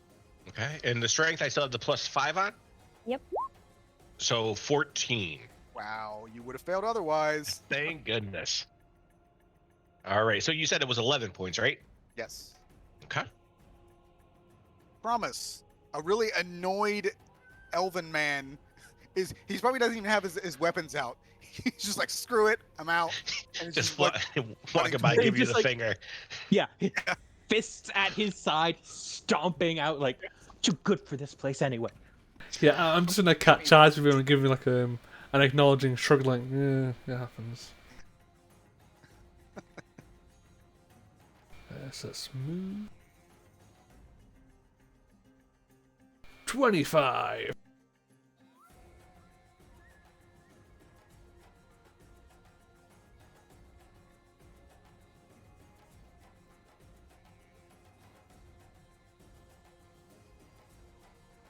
this guy's proven pretty resilient.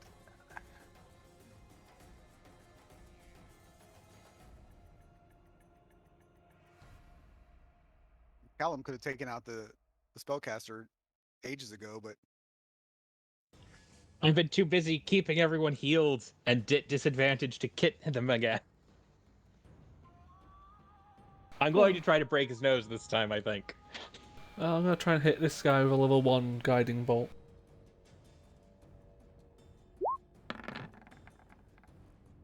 that actually hits him. All right. Nice. Miracles do happen! All right. He's real hurt.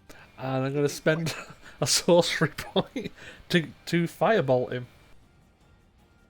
At advantage. 2 in a row. Come on. Nice. Ooh.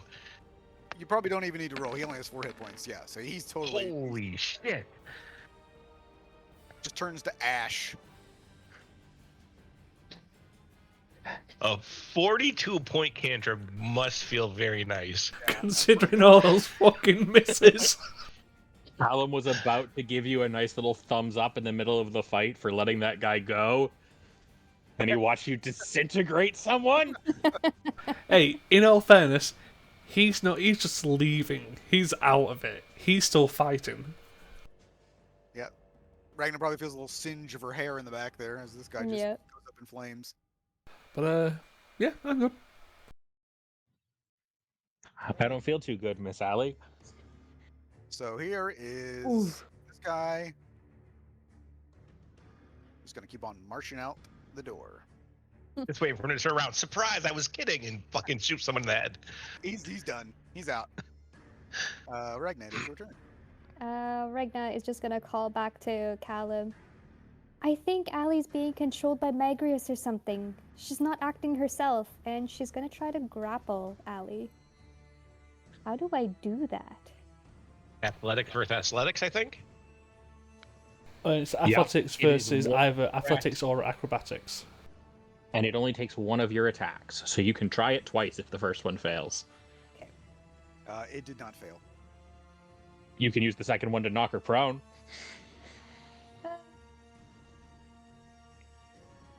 In which case, it's more like you're just sort of like wrestling her to the ground. Yeah, it's literally like I have shoved you over and I have grabbed your ankles. Yeah, she'll try that.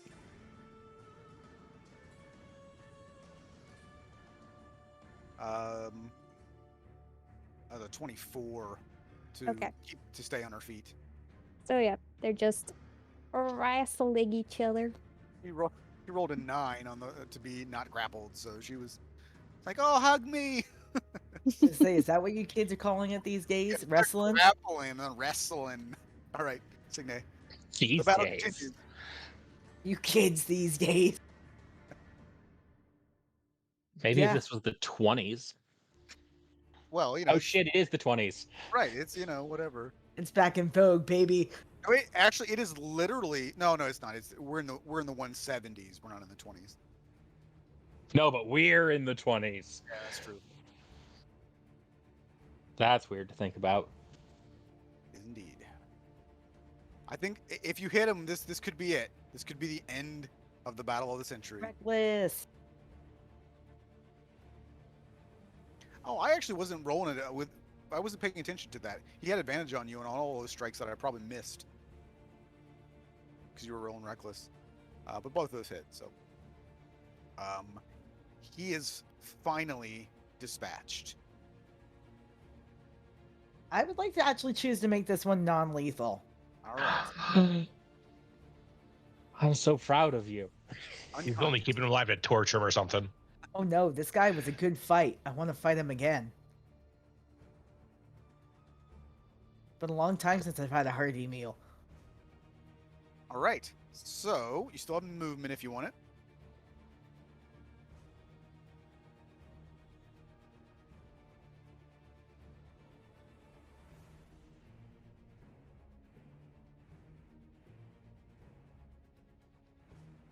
Daddy. Callum. Well, seeing everyone starting to gang up over there, feel a little more comfortable leaving them alone. So let's try to break this man's nose.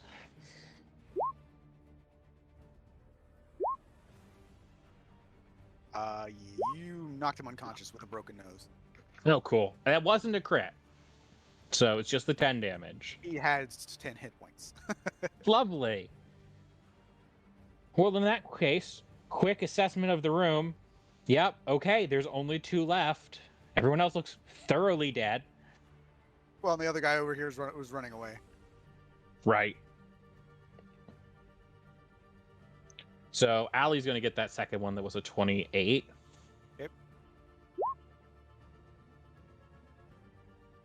And it's what I do now. Let's flurry.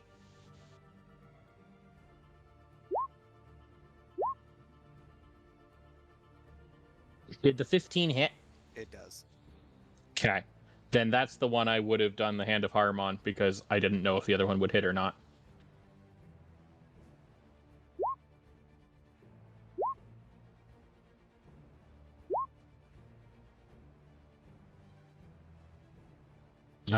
So yeah.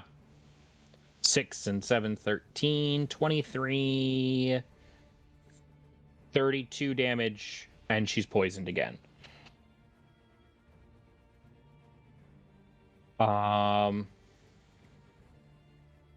And we scoot. Actually, you would have had advantage on all of those strikes. It doesn't matter. You hit on all of them anyway, but you would Yeah. have advantage because she's grappled. Apple doesn't give advantage. Doesn't matter. Sad. No, it just stops movement. Prone gives advantage. That's why I wanted her to shove her on the ground too. So does restrained. Restrained. And that's restrained. Yep. Restrained and grappled is what I always get confused.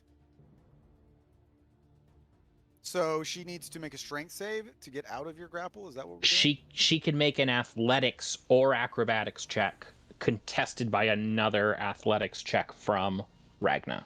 Right. So she's better at acrobatics. So 16 acrobatics to try and get out. Versus. No, she has disadvantage on that because she's poisoned. I'm sorry. With a 7, it makes no difference. She would have failed if she had the 16. So she's struggling. She's also very, very hurt after getting beat up numerous times by Callum. That guy's dead. So it's Ragna's just begging her to calm down. All right. Well, because what Ragnar said about the whole thing where she is possibly possessed or something, Griswold is going to take his turn to go ahead and just not. Yeah. I'm just going to cast Detect Magic and just look over her and see if I can see any sort of aura or anything.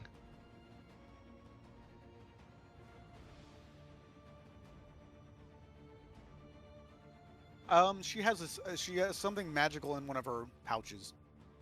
But her overall aura herself doesn't seem to be at least magically controlled. Nope. Okay. I will say that. I'll say if she's being controlled, it's not by magic. And then my bonus action, I don't want to kill Astra. I'll dodge.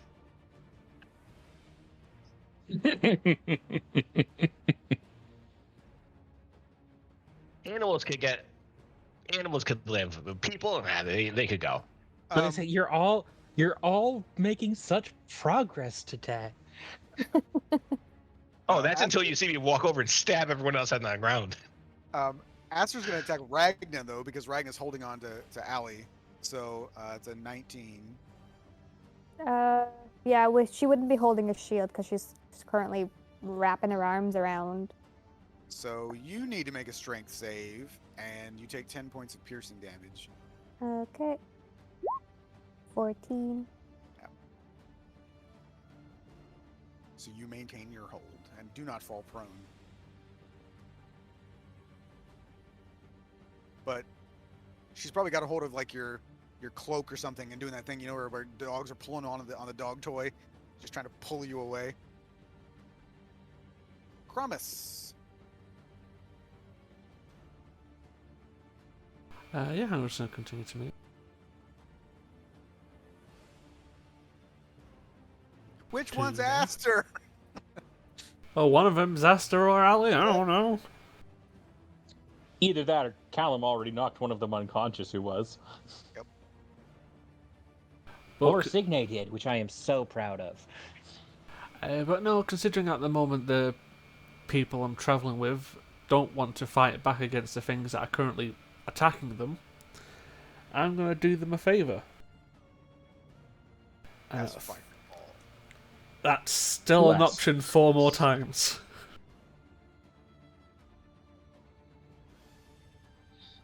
But I'm going to cast at 3rd level a Guiding Bolt at Aster.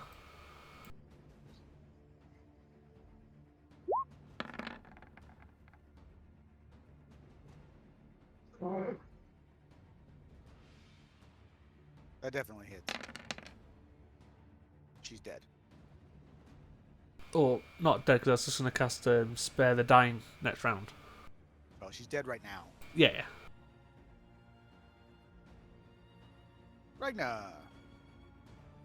Ragna will try to get her on the ground.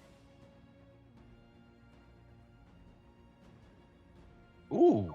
I think I can actually beat that. Disadvantage still, because it's still a check and she's still poisoned. Actually, no, it's literally impossible for her to roll a 29.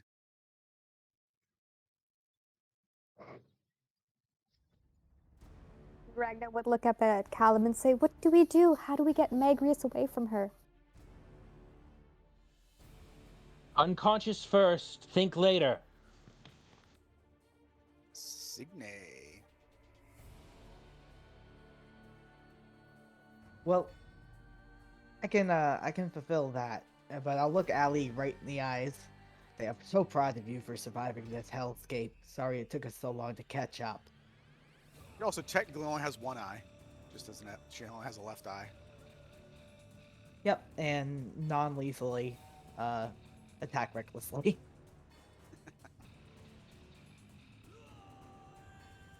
Very, very angry, but very, very careful.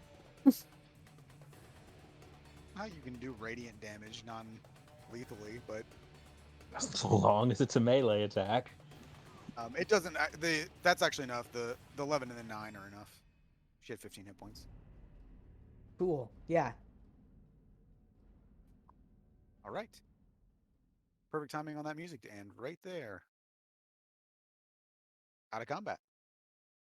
I run over and get my poor doggo up.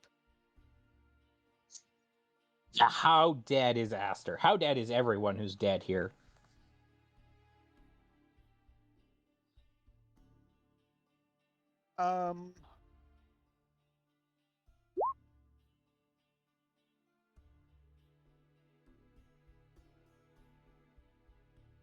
Aster is probably in the best condition. This guy might potentially be able to be not dead anymore. This guy got turned into an ash, and this guy got burned alive by fire. So they're probably both gone. Callum is going to run over to the one that looks moderately savable. I mean, I don't know what Griswold did to this guy. I Stabbed literally him. stabbed him to death. I mean, yeah, if you're not casting any sort of resurrection spells, he would be dead.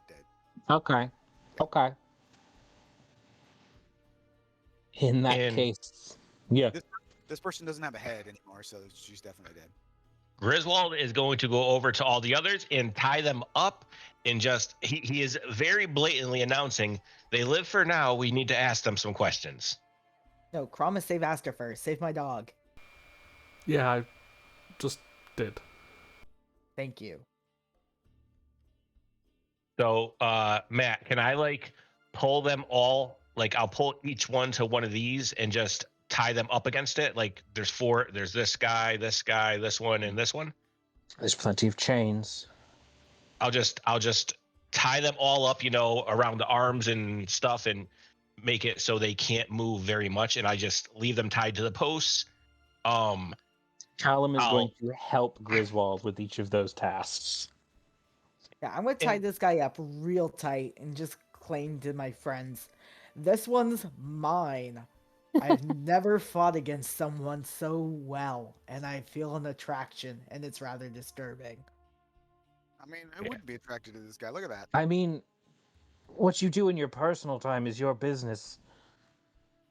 I'm just very proud of you for not splitting his head open. Guy who fights so well? No, he's a keeper. I will say, as you're doing that though, and looking at him, and I mean, again, looking at that, you would recognize that this man does not appear to be entirely human. I take off his helmet. When you would take off that helmet, there would be sort of like a black void where his head should actually be. What are you? And Matt, the last thing I would do is obviously take weapons away from them so they can't free themselves. And since I do still have detect magic up, anything that seems like it's like a magic focus for either of these two, I would take away.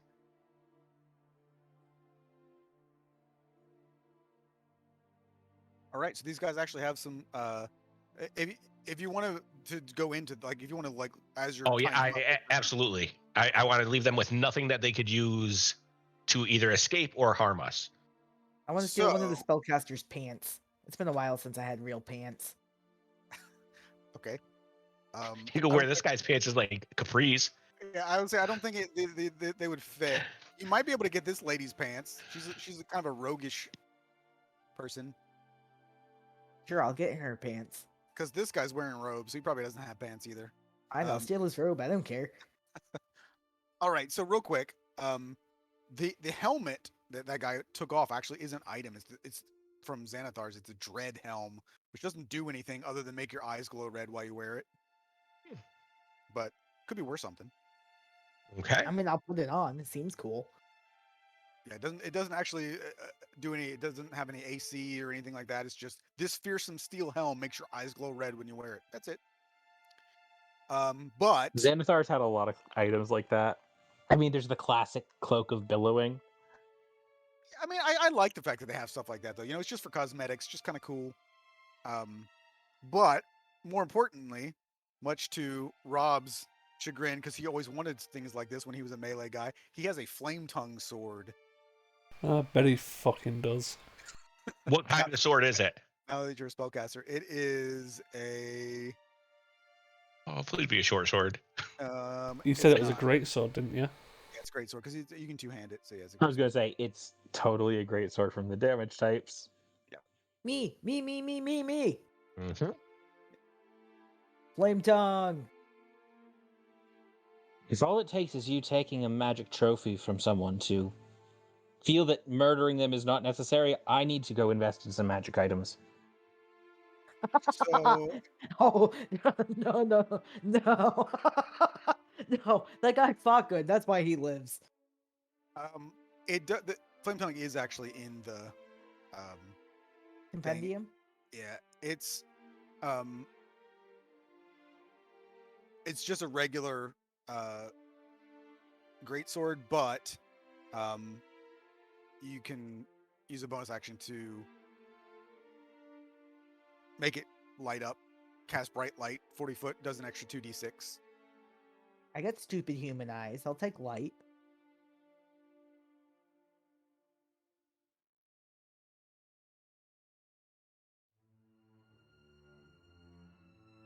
So yeah, it's just a regular greatsword, and then that.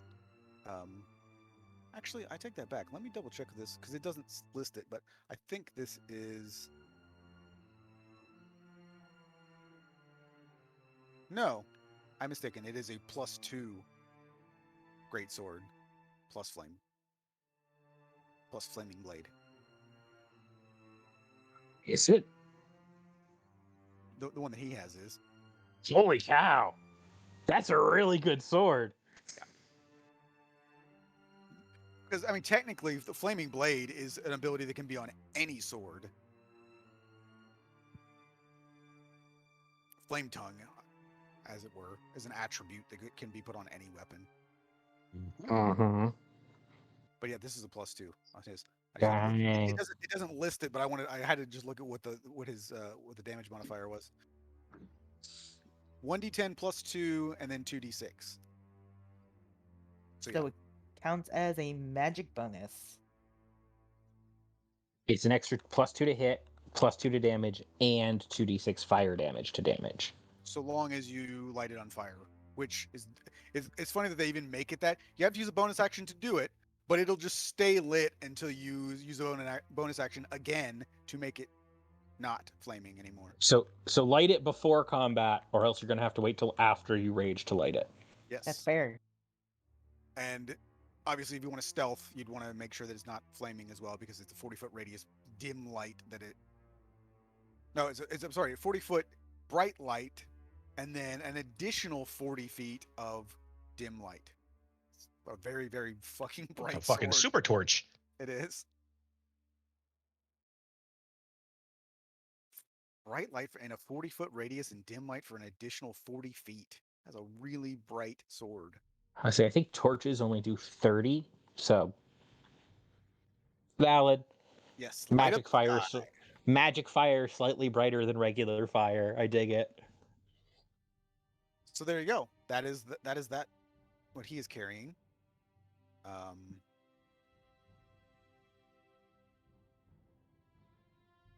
And also, we are broke, so any coin they have, I'm taking that too. So I would say you can get about. Let me see what. All told, they've got about 15 gold on their person. Yeah, by the But- way, what's that guy's armor I was stealing the helm from? Probably just his body. It was technically half plate armor and a shield. Take it.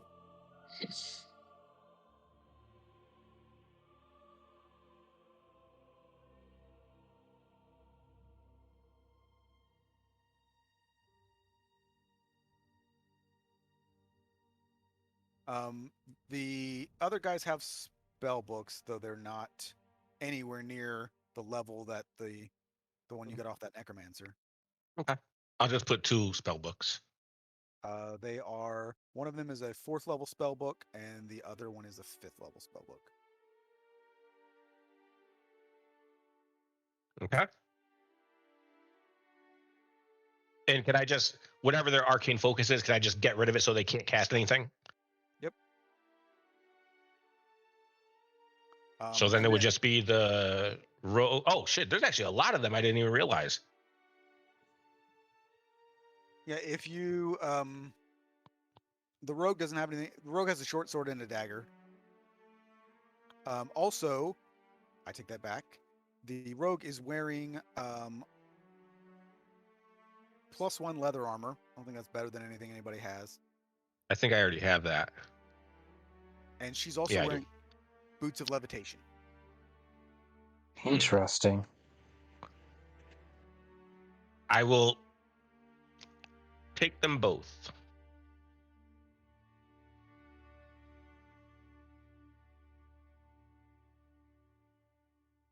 They all wake up tied to different posts. Why am I tied to a post and naked?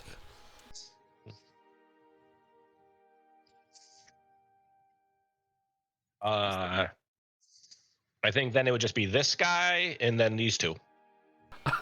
Well, that guy had a lot of paper money. He doesn't anymore. Both of them. Both of them died to fire. Yeah, the one guy was. Yeah, those 2 would not have anything anyway of particular value. This guy did have that sword that can blind people. Let me see if I closed his character sheet and I can't find it again. That'll probably be a Ragna weapon. Let's see. It is the blade is just called steel.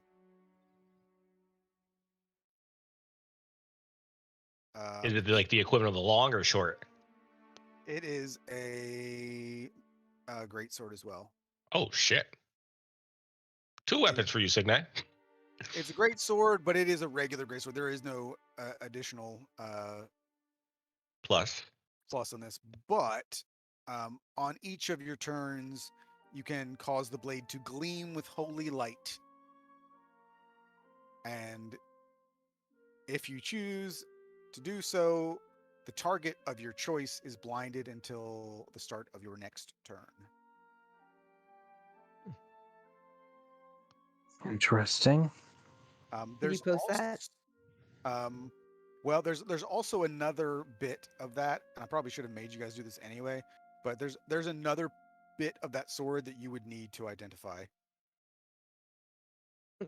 Okay, I'm intrigued.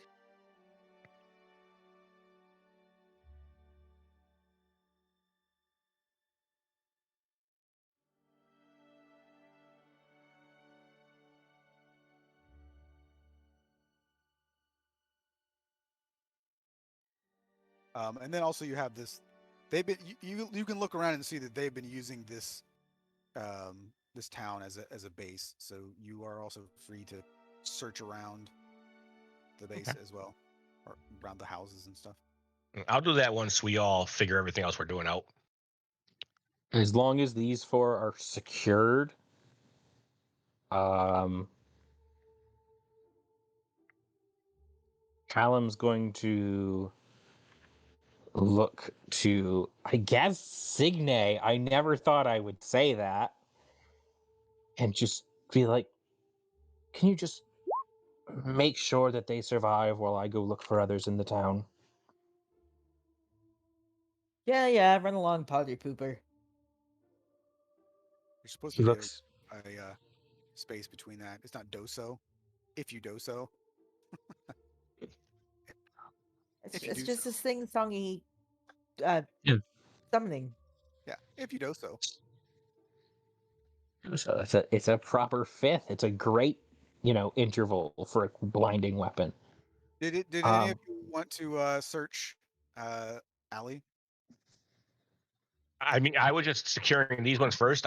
Was leaving Ragna alone with her, so I don't know. Ragna, would you have searched her, or would you wait for me? She would not have searched her. She would just be like, I guess have Allie like on her knees or something. Have Yeah, I bet she does. Yeah. So yeah, then once I'm done with these guys, I would go once again, and I would just ask Ragna. I'll just say, just in case she wakes up still controlled, can we bring her over here and we could tie her up just so she can't hurt us or get away? okay. And I'll do it, and I'll be very open about it. I'll like say, you can watch me. I'm just taking off anything dangerous and anything that she could use to possibly either get away or hurt us. And I'll go through her stuff, and once again, the thing that I saw that was magical in her pouch and that kind of stuff, I would just try to disarm her of anything that she could use against us. And Ragnar, while you were had her that close, I would say that you could just looking over her, you could see. I mean, she was wearing like a sleeveless leather sort of jerkin, and you can see that her all over her arms, she has just tons and tons of scars. You can see there on the side of her head, there are bits where her hair stopped growing because she has these huge cuts along her scalp. She's missing her right eye. She's got again cuts all over her face. Right now, she's obviously caked in blood. She looks like she's been through God knows what in the 2 years that you guys have been gone. You barely recognize her. Yeah, Her hair's Ragnar, longer, but shaved on the sides. Ragnar would just whisper, "She's been through so much," and then like get a cloth and use some of her water from the water skin and just clean up some of the blood.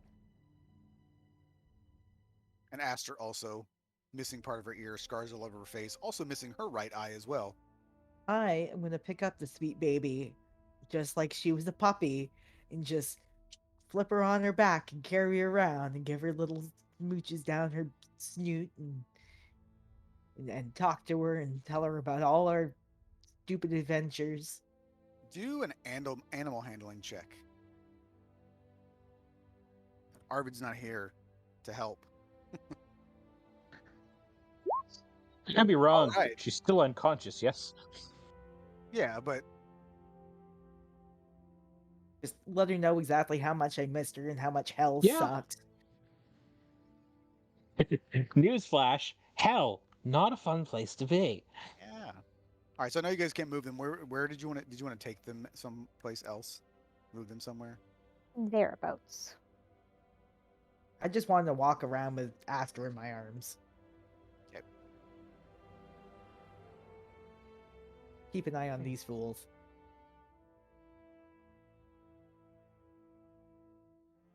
And you said you were going to search her after you. Yeah, I was going to search her and take off the magical stuff and any weapons. She has a dagger and a short sword. Just regular. They're not. Okay. And then her fist is what obviously she's been beating people with. So that's what she was hitting you all with. She didn't use any actual weapons. Hmm. She also has a short bow slung across her back. Okay. She has a petrified starfish, which she got when she was with you guys. All right.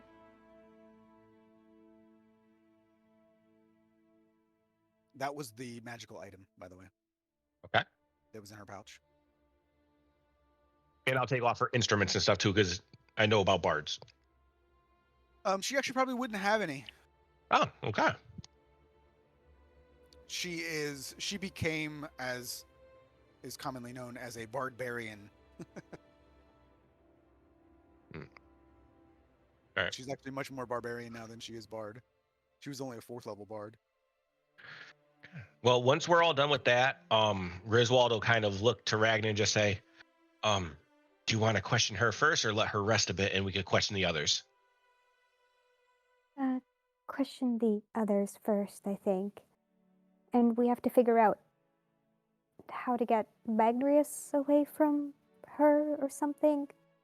If that's what truly happened and it's not just, as you said, she's been through a lot and snapped. If she is possessed, I agree. But if she isn't, I wouldn't say we have to to kill her, but at least bring her somewhere where she can be held without harming others. She massacred an entire village. No, I can tell by her eyes she was definitely possessed. All right. Well, then we'll find a place to work on that. And all right, let's go question the others. And I just start, since we would have been up here. I'll just start with this one right here. I'll kind of just take out my water skin and splash a bit of water on her face, trying to wake her up. Okay.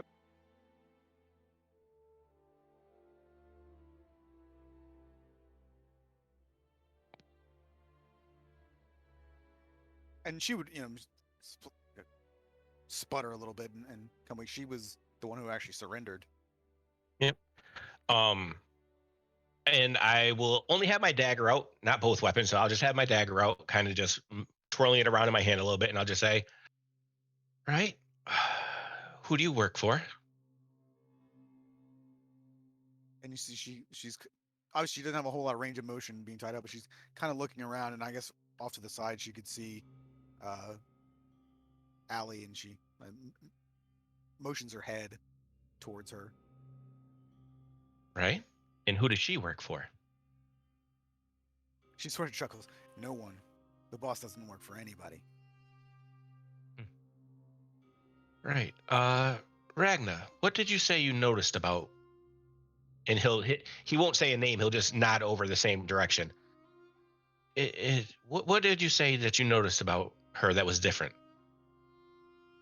I noticed her eyes. She's possessed by Magrius. And when she says that, I'll kind of just stop playing with my dagger and kind of just like point it at the rogue lady a little bit and just say, "So what do you know about that?" She's now comically thinking about the fact that she's not wearing any pants.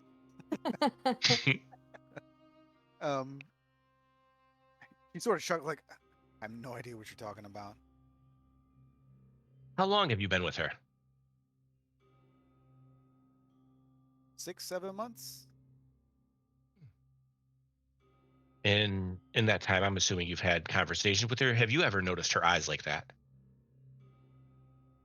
Oh, she has a dangerous look at her eye, that's for sure. But she kind of like looks around like again. She doesn't let anybody get too close. Meanwhile, Ragnar's just cleaning up the blood. Griswold will nod and just say, "All right, well, we knew her a long time ago, and she's very different now. So we're looking to get to the bottom of what happened to her. So you've can I insight check her to just see if she's been being honest so far?" Yep. Not great. Seems to be. Okay, so I'll just say, "So you just stay calm, be quiet. I'm going to ask your other companions a couple of questions, and we'll be back to you in a few minutes." I'm gonna walk in front of her with Aster in my arms still. Her Like pants. with her pants on, yeah. No offense. I really needed your pants. I haven't had any since we got out of the hells. By the way, great choice. They made your butt look good and everything. Make my butt look good. Very happy. Thank you. Yeah, they're probably nice, sort of like stretchy leather pants. Quite nice. She just sort of, she kind of like looks down at her own bare legs and she's like, enjoy. I'll go down to the next guy, same thing, water in the face, slap him a little bit to wake him up. Oh, yes. What can I do for you, young man? Kind of gets like a half grin on his face and just, well, you can help me. Hopefully, that is for you. What do you know of the Mad Dog? What turned her into that person? Oh, well, I'm sorry to say this is my first adventure with these folks. Didn't turn out too well for me. Adventure. What did you do on your adventure? What happened to the people of this village? Well, as far as I know, I was told that they were evacuated. I was just brought here for additional security. And are you from the area? Well, I was originally from Wildmount, but I've been traveling around. Was in Stormhaven for a while.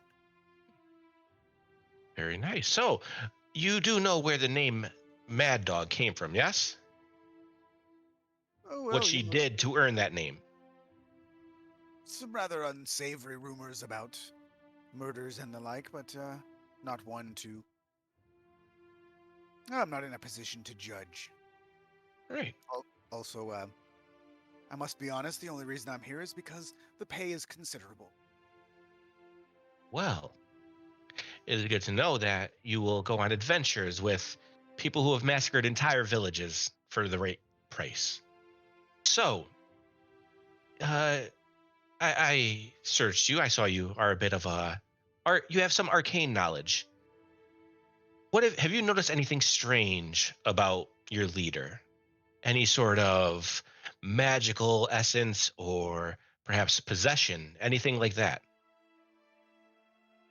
Didn't notice anything, though certainly a bit of a psychopath, I suppose. This is true. Has she ever spoken of any sort of cults or religions?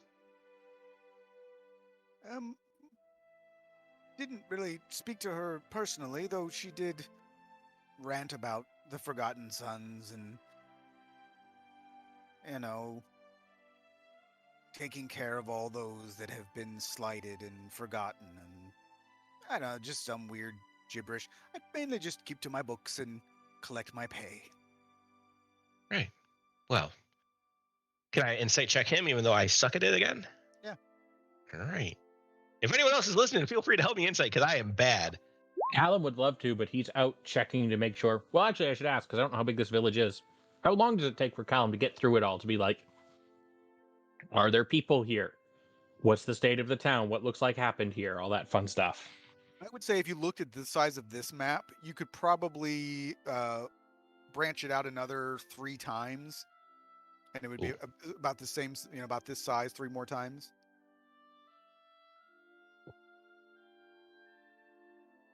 So I guess it would kind of depend on how close you were looking. Like, were you going through houses to check for people? He is literally going through houses, but he's not like looking for people that are. It's going to be like a go in. Are there people here? Okay.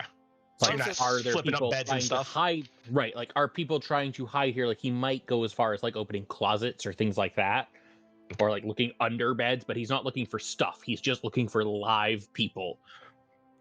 Yeah. So I would say that based on the what I just said, there's probably about 40 houses here. You take a little bit of time. Yeah, it would take a while. It would take some time.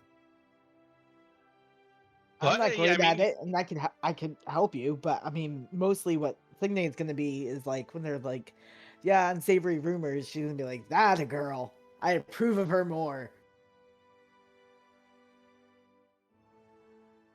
well, at that would shake his head and just say, "Right, well, I appreciate the information. If you're telling the truth, which I do hope you are, uh, everything should be fine.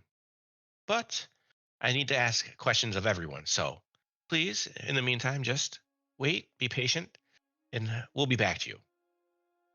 Well, just before you go, you splashed a little bit of water on my face. Would it be possible if I could have any of that to drink? It's a little bit parched. I pull out my water skin and I will pour like a mouthful into his mouth. Thank you, thank you. Right. All right. Griswold's freaked out by that guy. He's going to this one next. So this guy doesn't really have a head. After she took off his armor and stuff, he just Yeah. sort of dematerialized. So he's Oh. just gone? Yeah. Okay. Well, there goes my potential future boyfriend. All right, so I come down to this guy, and for this one, Griswold does not do any water. He just slaps the shit out of him. Okay.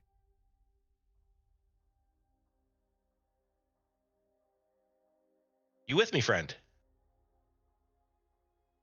He just kind of stares at you. Well, I haven't ever come across one of your kind when I wasn't in the hells before. So, what brings you to our plane? And I like, there's no toying around with the weapon. It's literally just like pointed at him the entire time. He kind of has a little bit of a sneer on his face, like, I was born on this plane. It doesn't belong to you. Fair point. That is true. So, who do you work for?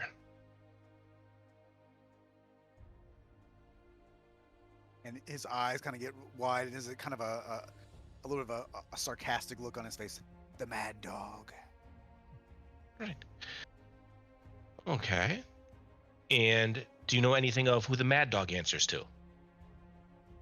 With every question, my blade is just getting a little bit closer to his shoulder. He doesn't seem to. He doesn't flinch. Doesn't do anything. Okay. As far as I know, she's as high as it goes. Really? Well then, why does it appear that she is, well, let's say, possessed? It seems that she's not in control of herself. Would you happen to know anything about that? Again, I don't know much about you, but I have had run-ins with your kind many times. And possession does seem to be, in controlling others, is something that they seem to be quite good at. He sort of chuckles. If anything, she's out of control, not being controlled. So, do you know anything of Magrius? He kind of has a puzzled look on his face. Like, is that a mercenary or something? I don't know. I'm supposed to know. Can I check his insight? Yep. 12, 13, 14. I say you're getting better. He seems to be truthful. He actually Alright. genuinely seemed confused. Like, I don't know. I've never heard that name before. All right. And Griswold will just kind of push the dagger into his shoulder just a little bit to like get a little bit of blood and just say, you stay here. We'll be right back to you. And he kind of shrugs a little bit. Not going anywhere, friend. Signe will step in real quick to the tiefling and be like, "Hey, who was your buddy who had this helmet? What was he?" He's like, he came with that old man. He was a really good fighter. I'm really sad he disappeared. Some kind of magic construct, I believe. Thanks, man. And once I'm done, I'll walk up here and I'll call Ragna over just to me. Just I don't want to talk right next to Allie just in case she's like semi waking up or something. Signe, just keep an eye on her. And I'll just fill her in. I'll just, well, all of them claim, and to the best I can tell, are telling the truth that she was not being controlled by anyone. She did not work for anyone. They said that she was clearly a bit insane. They don't know why. They don't know what caused it. None of them seem to have any information about Magrius or any sort of possession or being controlled. So I don't know what we can do other than if there's any larger cities around here, we can maybe take her to a temple to be looked at. But I don't know what else would be possible for us in this instance. Perhaps questioning her, but again, if she is being controlled, I don't see her saying that. I know what I saw. We're going to say Rhea. Well, yes, but I'm just saying, even if that is the case, if it's not some sort of other, even if it's not, even is or is not Magrius, I just don't know what we can do to fix it. I think it might be beyond anything any of us know. I think we need to sit down and have a good long talk first. Callum, what's your passive perception? Passive perception, I want to say it's like 19, 18. So since you're not like fully investigating each of the places, I will say that there are two houses that you would have taken note of just with a 19 passive perception. One of them was where it appears 18. that I don't know if it changes anything. it 18. doesn't. It doesn't. 18 is still really good for no rolls. um, one of them appears to be kind of a stockpile where you would looking at the goods and stuff that are in there, things that they would have been taking off of the people that they were robbing, or because you can see some weapons, and you can see some some valuables that are in this particular home, so they've sort of been using that. And the other one that would have caught your eye is that when you walked into one of the houses, you got kind of a very, very strong odor, and you would have it wouldn't have been it was in a side room. So Zaverish. no, actually it was a you probably would have, since you're not actually investigating, you're not rolling, I will say that it seemed familiar, but it didn't quite register exactly what it was. It wasn't I mean, obviously it wasn't dead bodies you would recognize. But it was something that was like, oh, I'm not sure what that is, but it smells kind of familiar. But it wasn't necessarily something that like triggered you to like, oh, I need to find out what that is. But it was a mental note. Okay.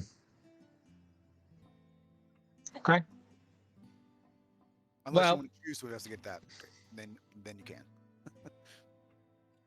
I think he would, just because it would be I don't know what that is, and it doesn't seem like important enough to tell the others about, but it's gonna bug me if I don't find out what it is or send someone here to find out what it is. Yeah, doing a quick investigation check.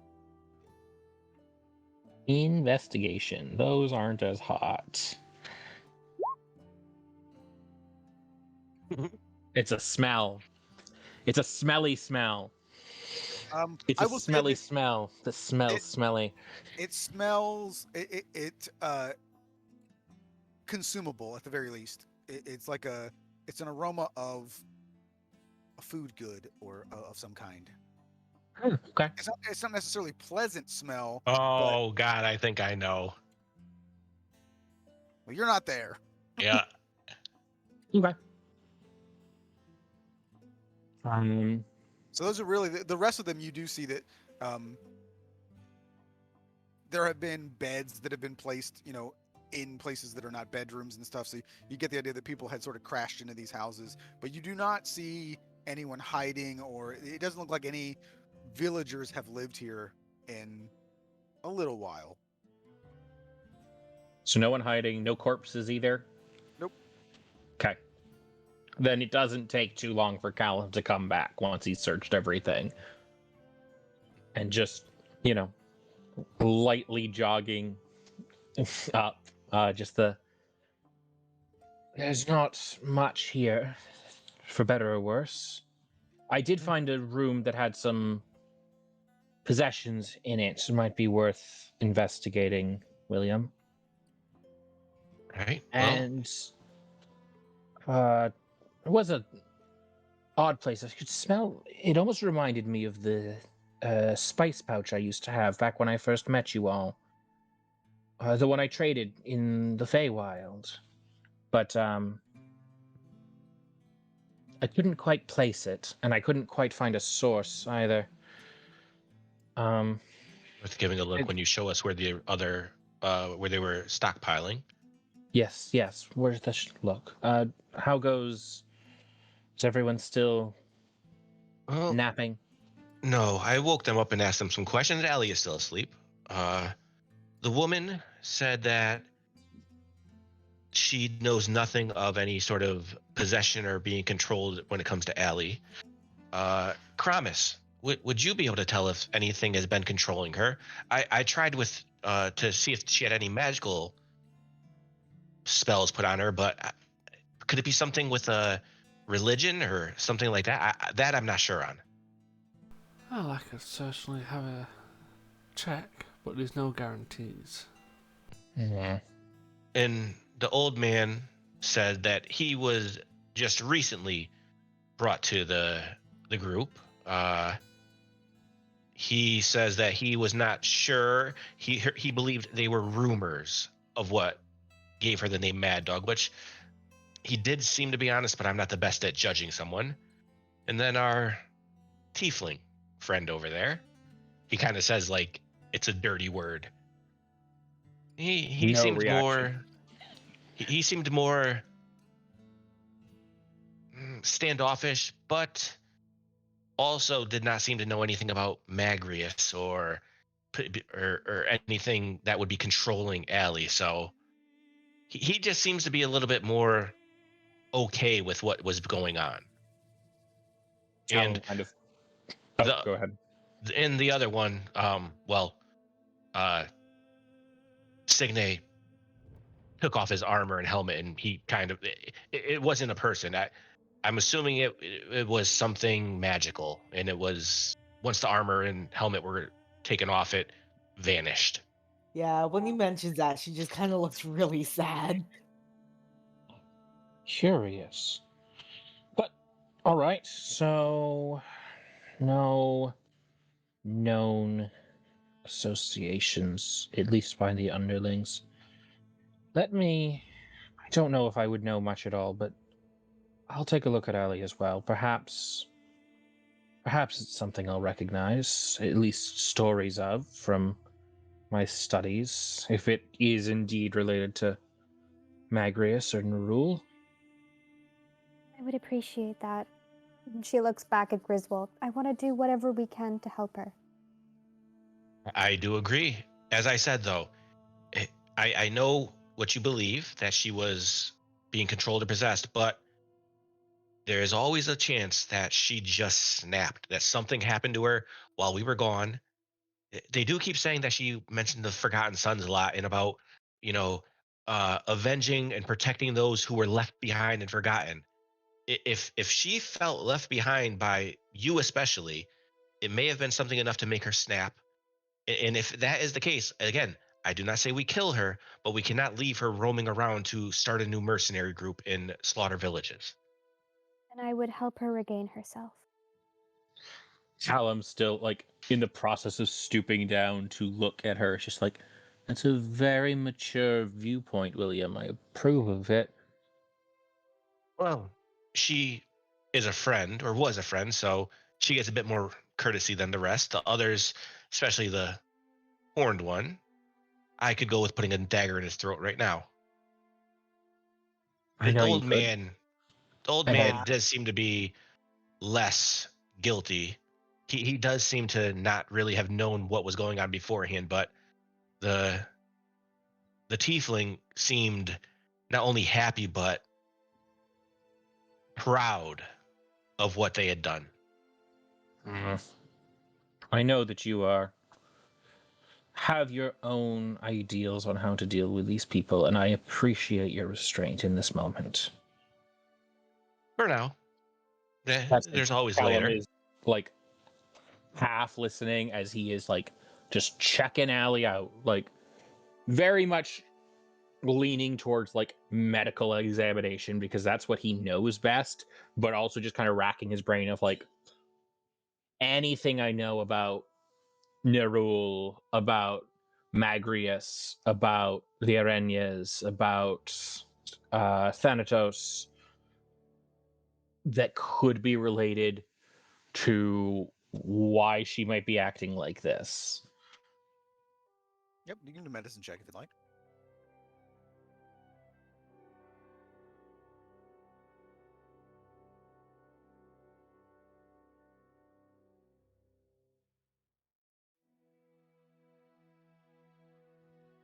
Ignore the second one.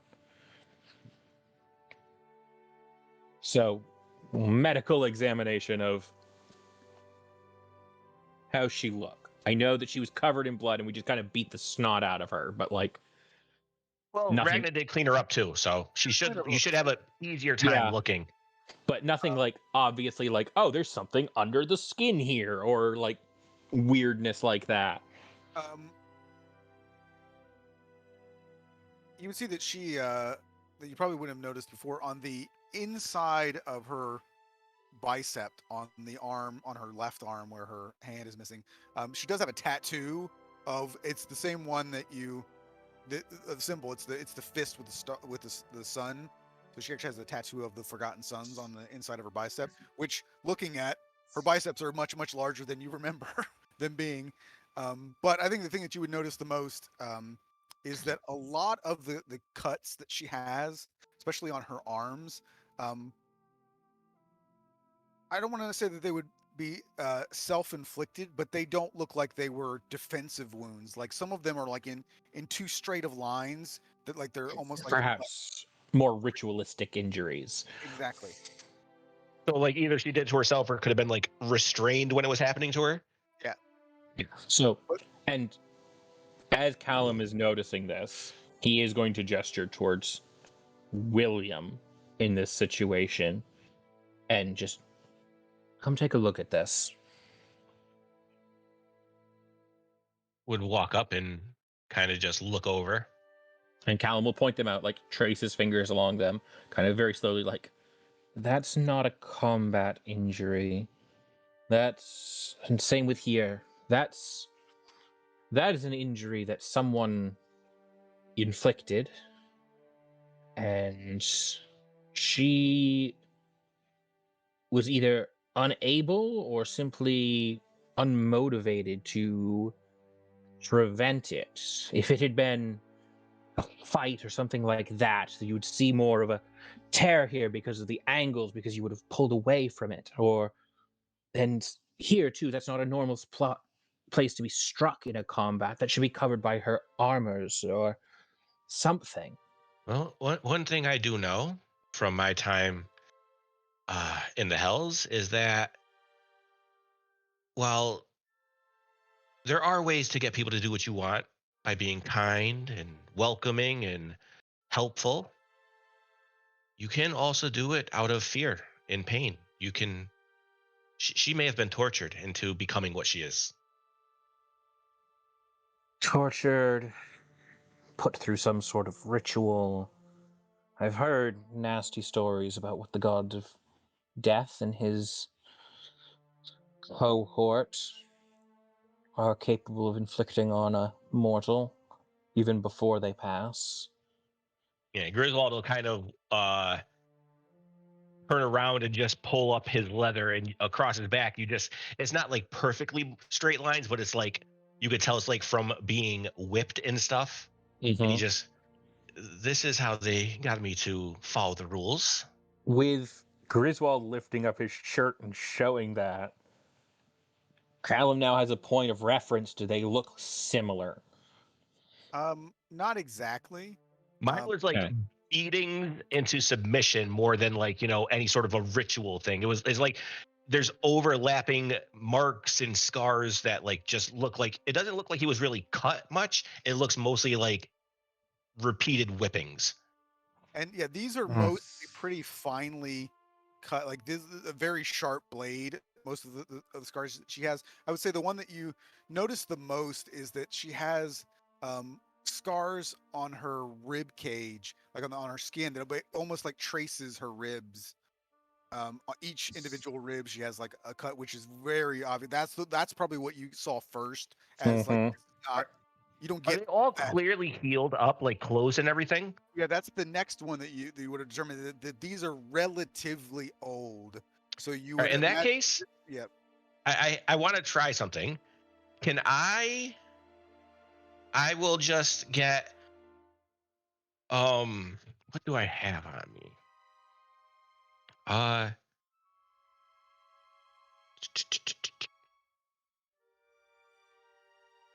have a flask that I used to keep liquor in. can I just kind of pour a little bit over the scars to see if like just like adding a bit of color to it makes it, or does anything stand out where it looks like it's a symbol or like something significant, or does it look like it's just cuts? Yep. They look like they're just cuts. Okay. The other thing I would say that you would notice is that her missing eye is actually missing, and you don't see, like, a lot of times you would have like a big cut across your face where the eye would be dead, Ruined the eye, but right? yeah. But in this case, her eye is actually gone. It's out of the socket. Does between the clear ritualistic injuries and the missing eye, does Callum know of any sort of cults or deities that might have inflicted these type of ritualistic injuries on someone?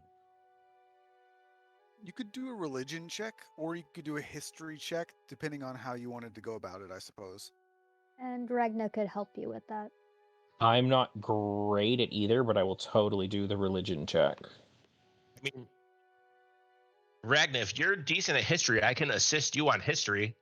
Ragna is same with history and religion. Then I can give you advantage on history because And I can do I the religion check separate. yeah, That's fair. because I Okay. don't think I mean I have good history, but I don't think I would actually have the knowledge. So maybe I can just help you think. Hey, I Okay. didn't know anything about religion, but I can also help with history. I read my books. Well, Callum got a 21 on his religion, so 21 And and Ragna 18, not got bad. 18. Unless Kramis was giving someone guidance. I mean, I can. I was coming over to do a medicine check, but didn't Oh really shit, get a yeah. chance to. So religion doesn't ring any bells. because it's setting off History, all my player brain bells of other things. But in this case, actually, the history, and more so actually from Signe, she probably in her travels fighting with the Leuvenhelm sort of militia, probably would have come across um, some similar tribal things, um, where people put themselves into a frenzy, very much like the berserker sort of the Viking stories, um, cutting yourself, doing all kinds of crazy things, taking um, hallucinogenics, things like that, to psych yourself up, to believe yourself to be invincible, and all that kind of stuff. It wouldn't be anything that you would have seen exactly, but it definitely seems similar to that type of thing. If you're going down the path of someone who these are ritualistic scars, Signe probably would have seen tribe. She probably would have killed some tribe members who had similar scarring. Oh, that's like tribal barbarian fighters. can't say it's something I'm familiar with. They do weird stuff to psych them up. They cut themselves, take drugs, smoke weird things. No, I do believe I remember the druids talking about substances like that, though not necessarily who used them. Yeah, it puts them in an alternative state of mind where they can't think straight. Do you think she would be calm now if we were to wake her up to talk with her? Honestly, she doesn't I look like she slept in a while. I think we let Kramis take a look first before waking her up, so he'll have a not struggling person to check over. Real quick, I would say, Callum, when Signe mentions drugs, that's where that triggers your memory on that smell. You're like, that is and the druids would have been aware of this as well, that it is a tea that is brewed to put people into, um I mean, I guess the best thing I could come up with in my limited knowledge of drugs would be like LSD. It's something that would make you trip and believe that you were someone else somewhere else, um in this case, likely mushrooms and those kind of things that would. But when she says the drugs, it's just like that. It just clicked, and you're like, okay, that's what that smell is. Is that someone's been brewing this tea? Enjoying some bath salts. Got it. Exactly. Yeah, like it's the Callum has that like little I know what that smell was. Yeah. Yes, the herbs you just mentioned it. That I would swear that's the same thing. I'm not sure. I've never seen it in person, but I wonder. Does Callum know how long that would take to work out of someone's system? Vaguely. Usually 24 to 48 hours. It goes on for a Probably, while. probably within the next day or two. Then she'd be more coherent. Would a spell like lesser restoration help her, or I could Oh, use some of my lay on hands? I might actually be able to help with that too. I can try something, but it will definitely wake her up. Well, Okay. again, let's let Kramus have a look. He seems to be knowledgeable in this area as well. Okay. Fair, fair. Hey, anyone else want a cup of tea? No, please don't. No. And Mike, since I know that you have to leave here soon, if you want to roll investigation for Yeah. someone to go look at the. I got like 5 to 10 minutes at most. Yeah, I'm just gonna guide myself up to do a medicine check.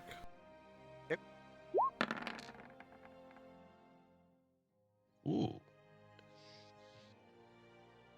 And as we were all talking about it, Griswold would kind of just ask you to check if you could, if it appears that she's on any sort of psychotics or anything. Yeah, and with a 26, you look at her eye, and you can see that you open up her eye for a little bit, maybe even shine a little bit of light, and like her eye, her pupil does not dilate. It's just almost entirely black. Like her eye is. Yeah. So she is obviously on something at this point. And then going through again, looking at you can confirm the same thing that the cuts in the script, some of them, not all, I mean, not all of these are ritualistic cuts. I mean, she definitely has been in some fights, and she definitely has some battle scars as well, and that in some ways makes it even more obvious, the ones that are obviously cut purposefully. So with a 26, and I've got proficiency in brewer's supplies, would it be possible, knowing that the specific drug she takes, to brew basically a cleanse for her? Ooh, I natural will antidote. say, I will say that if Kramus voices that opinion, Callum is also proficient in herbalism and just herbalism. I thought I also had something else that was helpful here. Herbalisms and cook's utensils, I guess. So I'm happy to contribute any skills that he has towards such a goal. Whatever gross bitter remedy you make, you could at least make it taste better.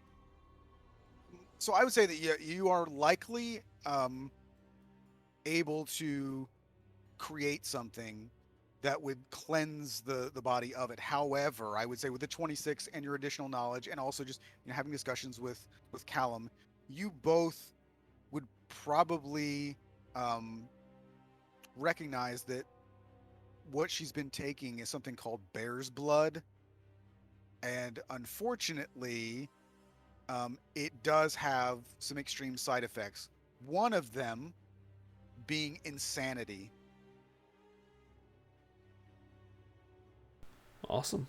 It does act as a bit of an anabolic steroid, so explains the large muscles on her short stature at this point as well.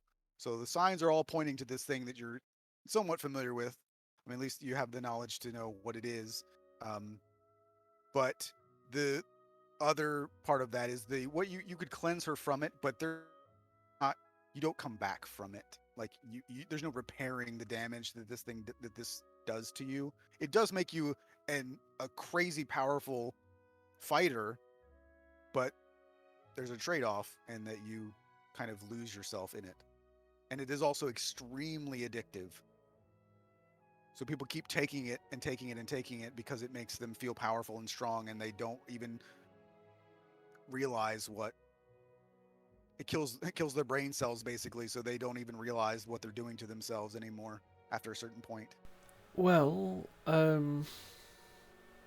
with that type of role, because I've just had to quickly look this up myself, would I know that greater restoration would actually cure insanity?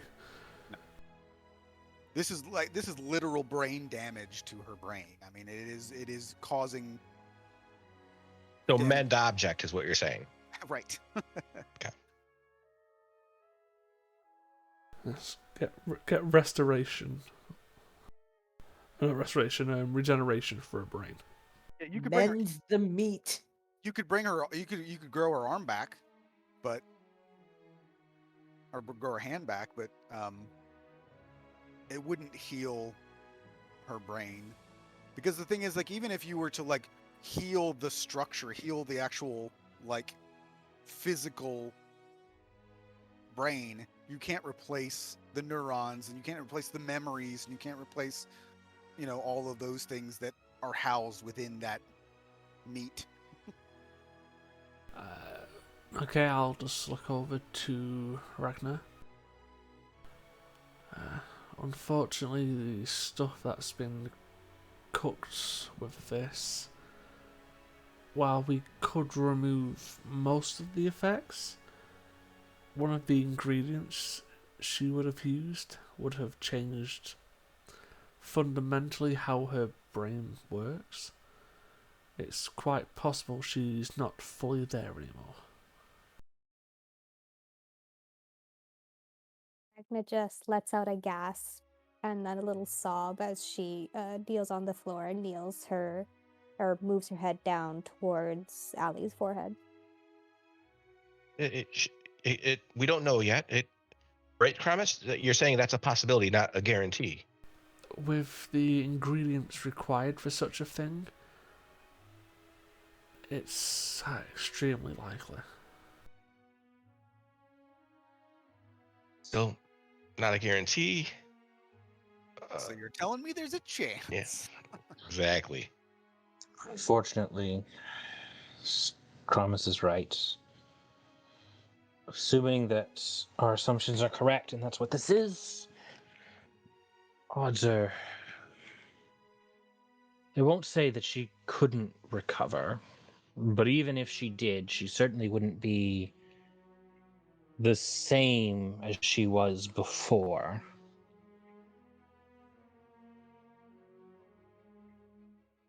I believe then the best course of action would be for you two to go brew up a bit of that cleansing, whatever would cleanse her of this, and we'll let her rest for the night, and perhaps have a better idea of exactly where she is in the morning.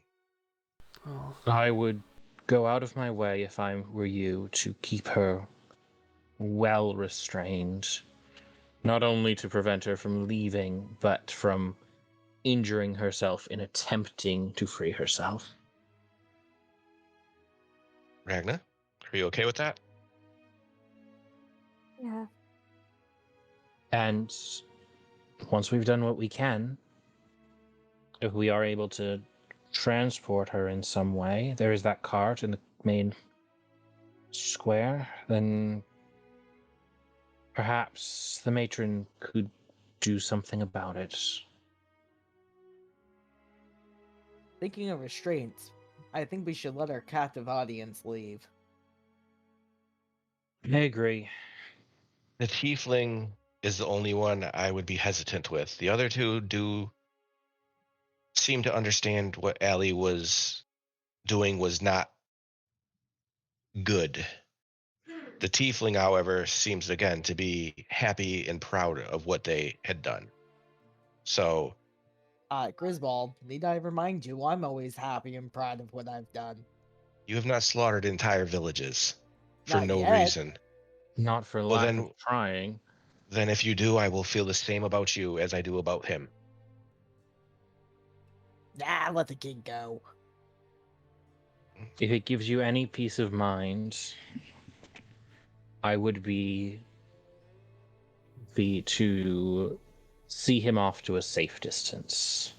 I am both safe more distance from us, not a safe distance from the rest of the world. Again, I'm not as kind and compassionate as you are, Callum. So I can sleep fine at night knowing that he will be out there probably finding someone else to do the exact same things with. If you can be okay with that, that's on you. But while they're doing that, I'm releasing this first lady.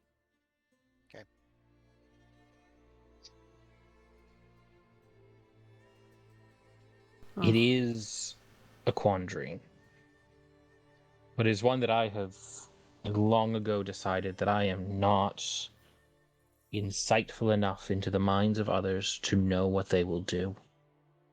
Well, All I I can think guarantee. you do remember the item I gave you, yes? Go take a look into his mind. Tell me what you see. Letting the wizard go, and also being like, I don't know what that guy was that you had me fighting, but I loved him. Make more. He just sort of chuckles, and also the lady, when you let her go, she sort of smiled at you, and then she kind of patted you on the back of the thigh, you know, since you were wearing her pants as she left. I wiggle my eyebrows at her when she does. They'll leave. And get to this tiefling, and I start letting him go, and I'm like, hey, so lots of good money slaughtering undead any way you like right now. I would totally work on that. And then you can transition to being a bounty hunter once the world starts regaining normalcy. I just do that. A lot more fun hunting things that think. And he'll nod, and then kind of quickly look behind him, and then just not that sort of thing where he's like walking as fast as he can without running. I'm trying to save a little bit of face, but he I would bet my life that there will be many, many more servants of Nerul thanks to that man. I don't know, man. I suggested he hunts undead. I can guarantee that there's at least one fewer. Guaranteed one versus the likely of many. It's and Griswold just shakes his head and just walks away. And with that, I have to go. all right. But yeah, Bye. Griswold I'll- would do all the invest- searching and stuff. If you need me to roll investigation or anything like that, feel free. And he would not hide anything from anyone. So if he found something cool, he would let everyone know. Cool.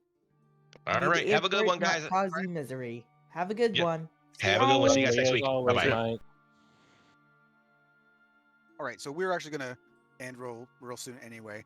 We will just do his investigation real quick, and then if there's anything else that you guys want to do beforehand, obviously we got the detox being made, which you can Yeah. totally do. There's plenty of stuff in there. And I would say, Kramus, when you go to the place that Callum pointed out, I mean, there is it looks like this used to be an apothecary for the village. So there's all kinds of stuff, and you would recognize that smell. It is definitely bear's blood that was being made here. So your assumptions were confirmed by doing that. I can get into some of the more nitty gritty as far as like what specifically is in the room that Griswold is looking for, but he goes through and most of it is just your typical stuff, like that they took off of mercenaries and stuff like that. So they're just swords, nothing magical, nothing special. There'll probably be a bit of there's not a lot of coin in there. But there are a fair number of valuable things. Oddly, some of those things that they took were like furniture that was really nice. But the one thing of interest that he finds is a number of things that bear the symbol of the Leuvenhelm family. The one thing that would probably strike him as most important, and since he just mentioned that he's not going to hide it from anybody, showing it to Ragna and Signe, is that he finds a Leuvenhelm signet ring, which you both would instantly recognize used to belong to your father. Dad was here? That seems to be the look of it. Oh. Or someone who robbed him on the roads was Well, here. One I of the would two. say some of the like the banners and stuff. There are multiple different like banners in the in this room. And they're all covered in blood. You would know from previous I mean, before you left, you know that your father had been traveling around with some of his men that were in the militia. And you also would recall that in the village nearby, the rumor was that it was a mercenary group that fought the Forgotten Sons. So just throwing that out there.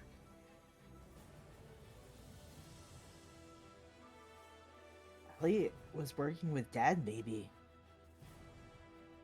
Hopefully. Or against.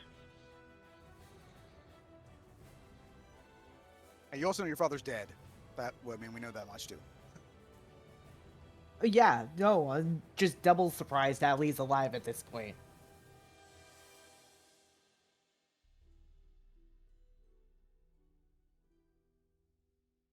In any case, the only other thing I can think of that I definitely want to. Well, two things. One, I mean, Kramis would see it happen. I don't know if anyone else is bothering to go where we're working on brewing this antidote. But Callum, for like the first time since anyone's known him and seen him around, is actively taking things, albeit from the apothecary, to shove in his like pockets. Whatever passes his pockets, he'll do his best to find like a little sack. Get various medicinal herbs. Yep. There's a full stock of just about anything you could want. Poisons and everything. Not that you would want poisons, but Yeah, literally zero interest in it if it's like, oh, this is something that's like always bad for you, but it's just like, oh, this can be good for heart conditions. This can help with, an upset stomach. All the kind of mundane spices and herbs and stuff like that. And the second thing is, I don't know how long it's going to take us to brew this. Is it something that's going to be done today? no, because it would probably take overnight for it to brew. Then it is something that can wait until our next session. All right. So did anybody else want to do anything for next time? Take Dad's ring and wear it. Yep, you can do that.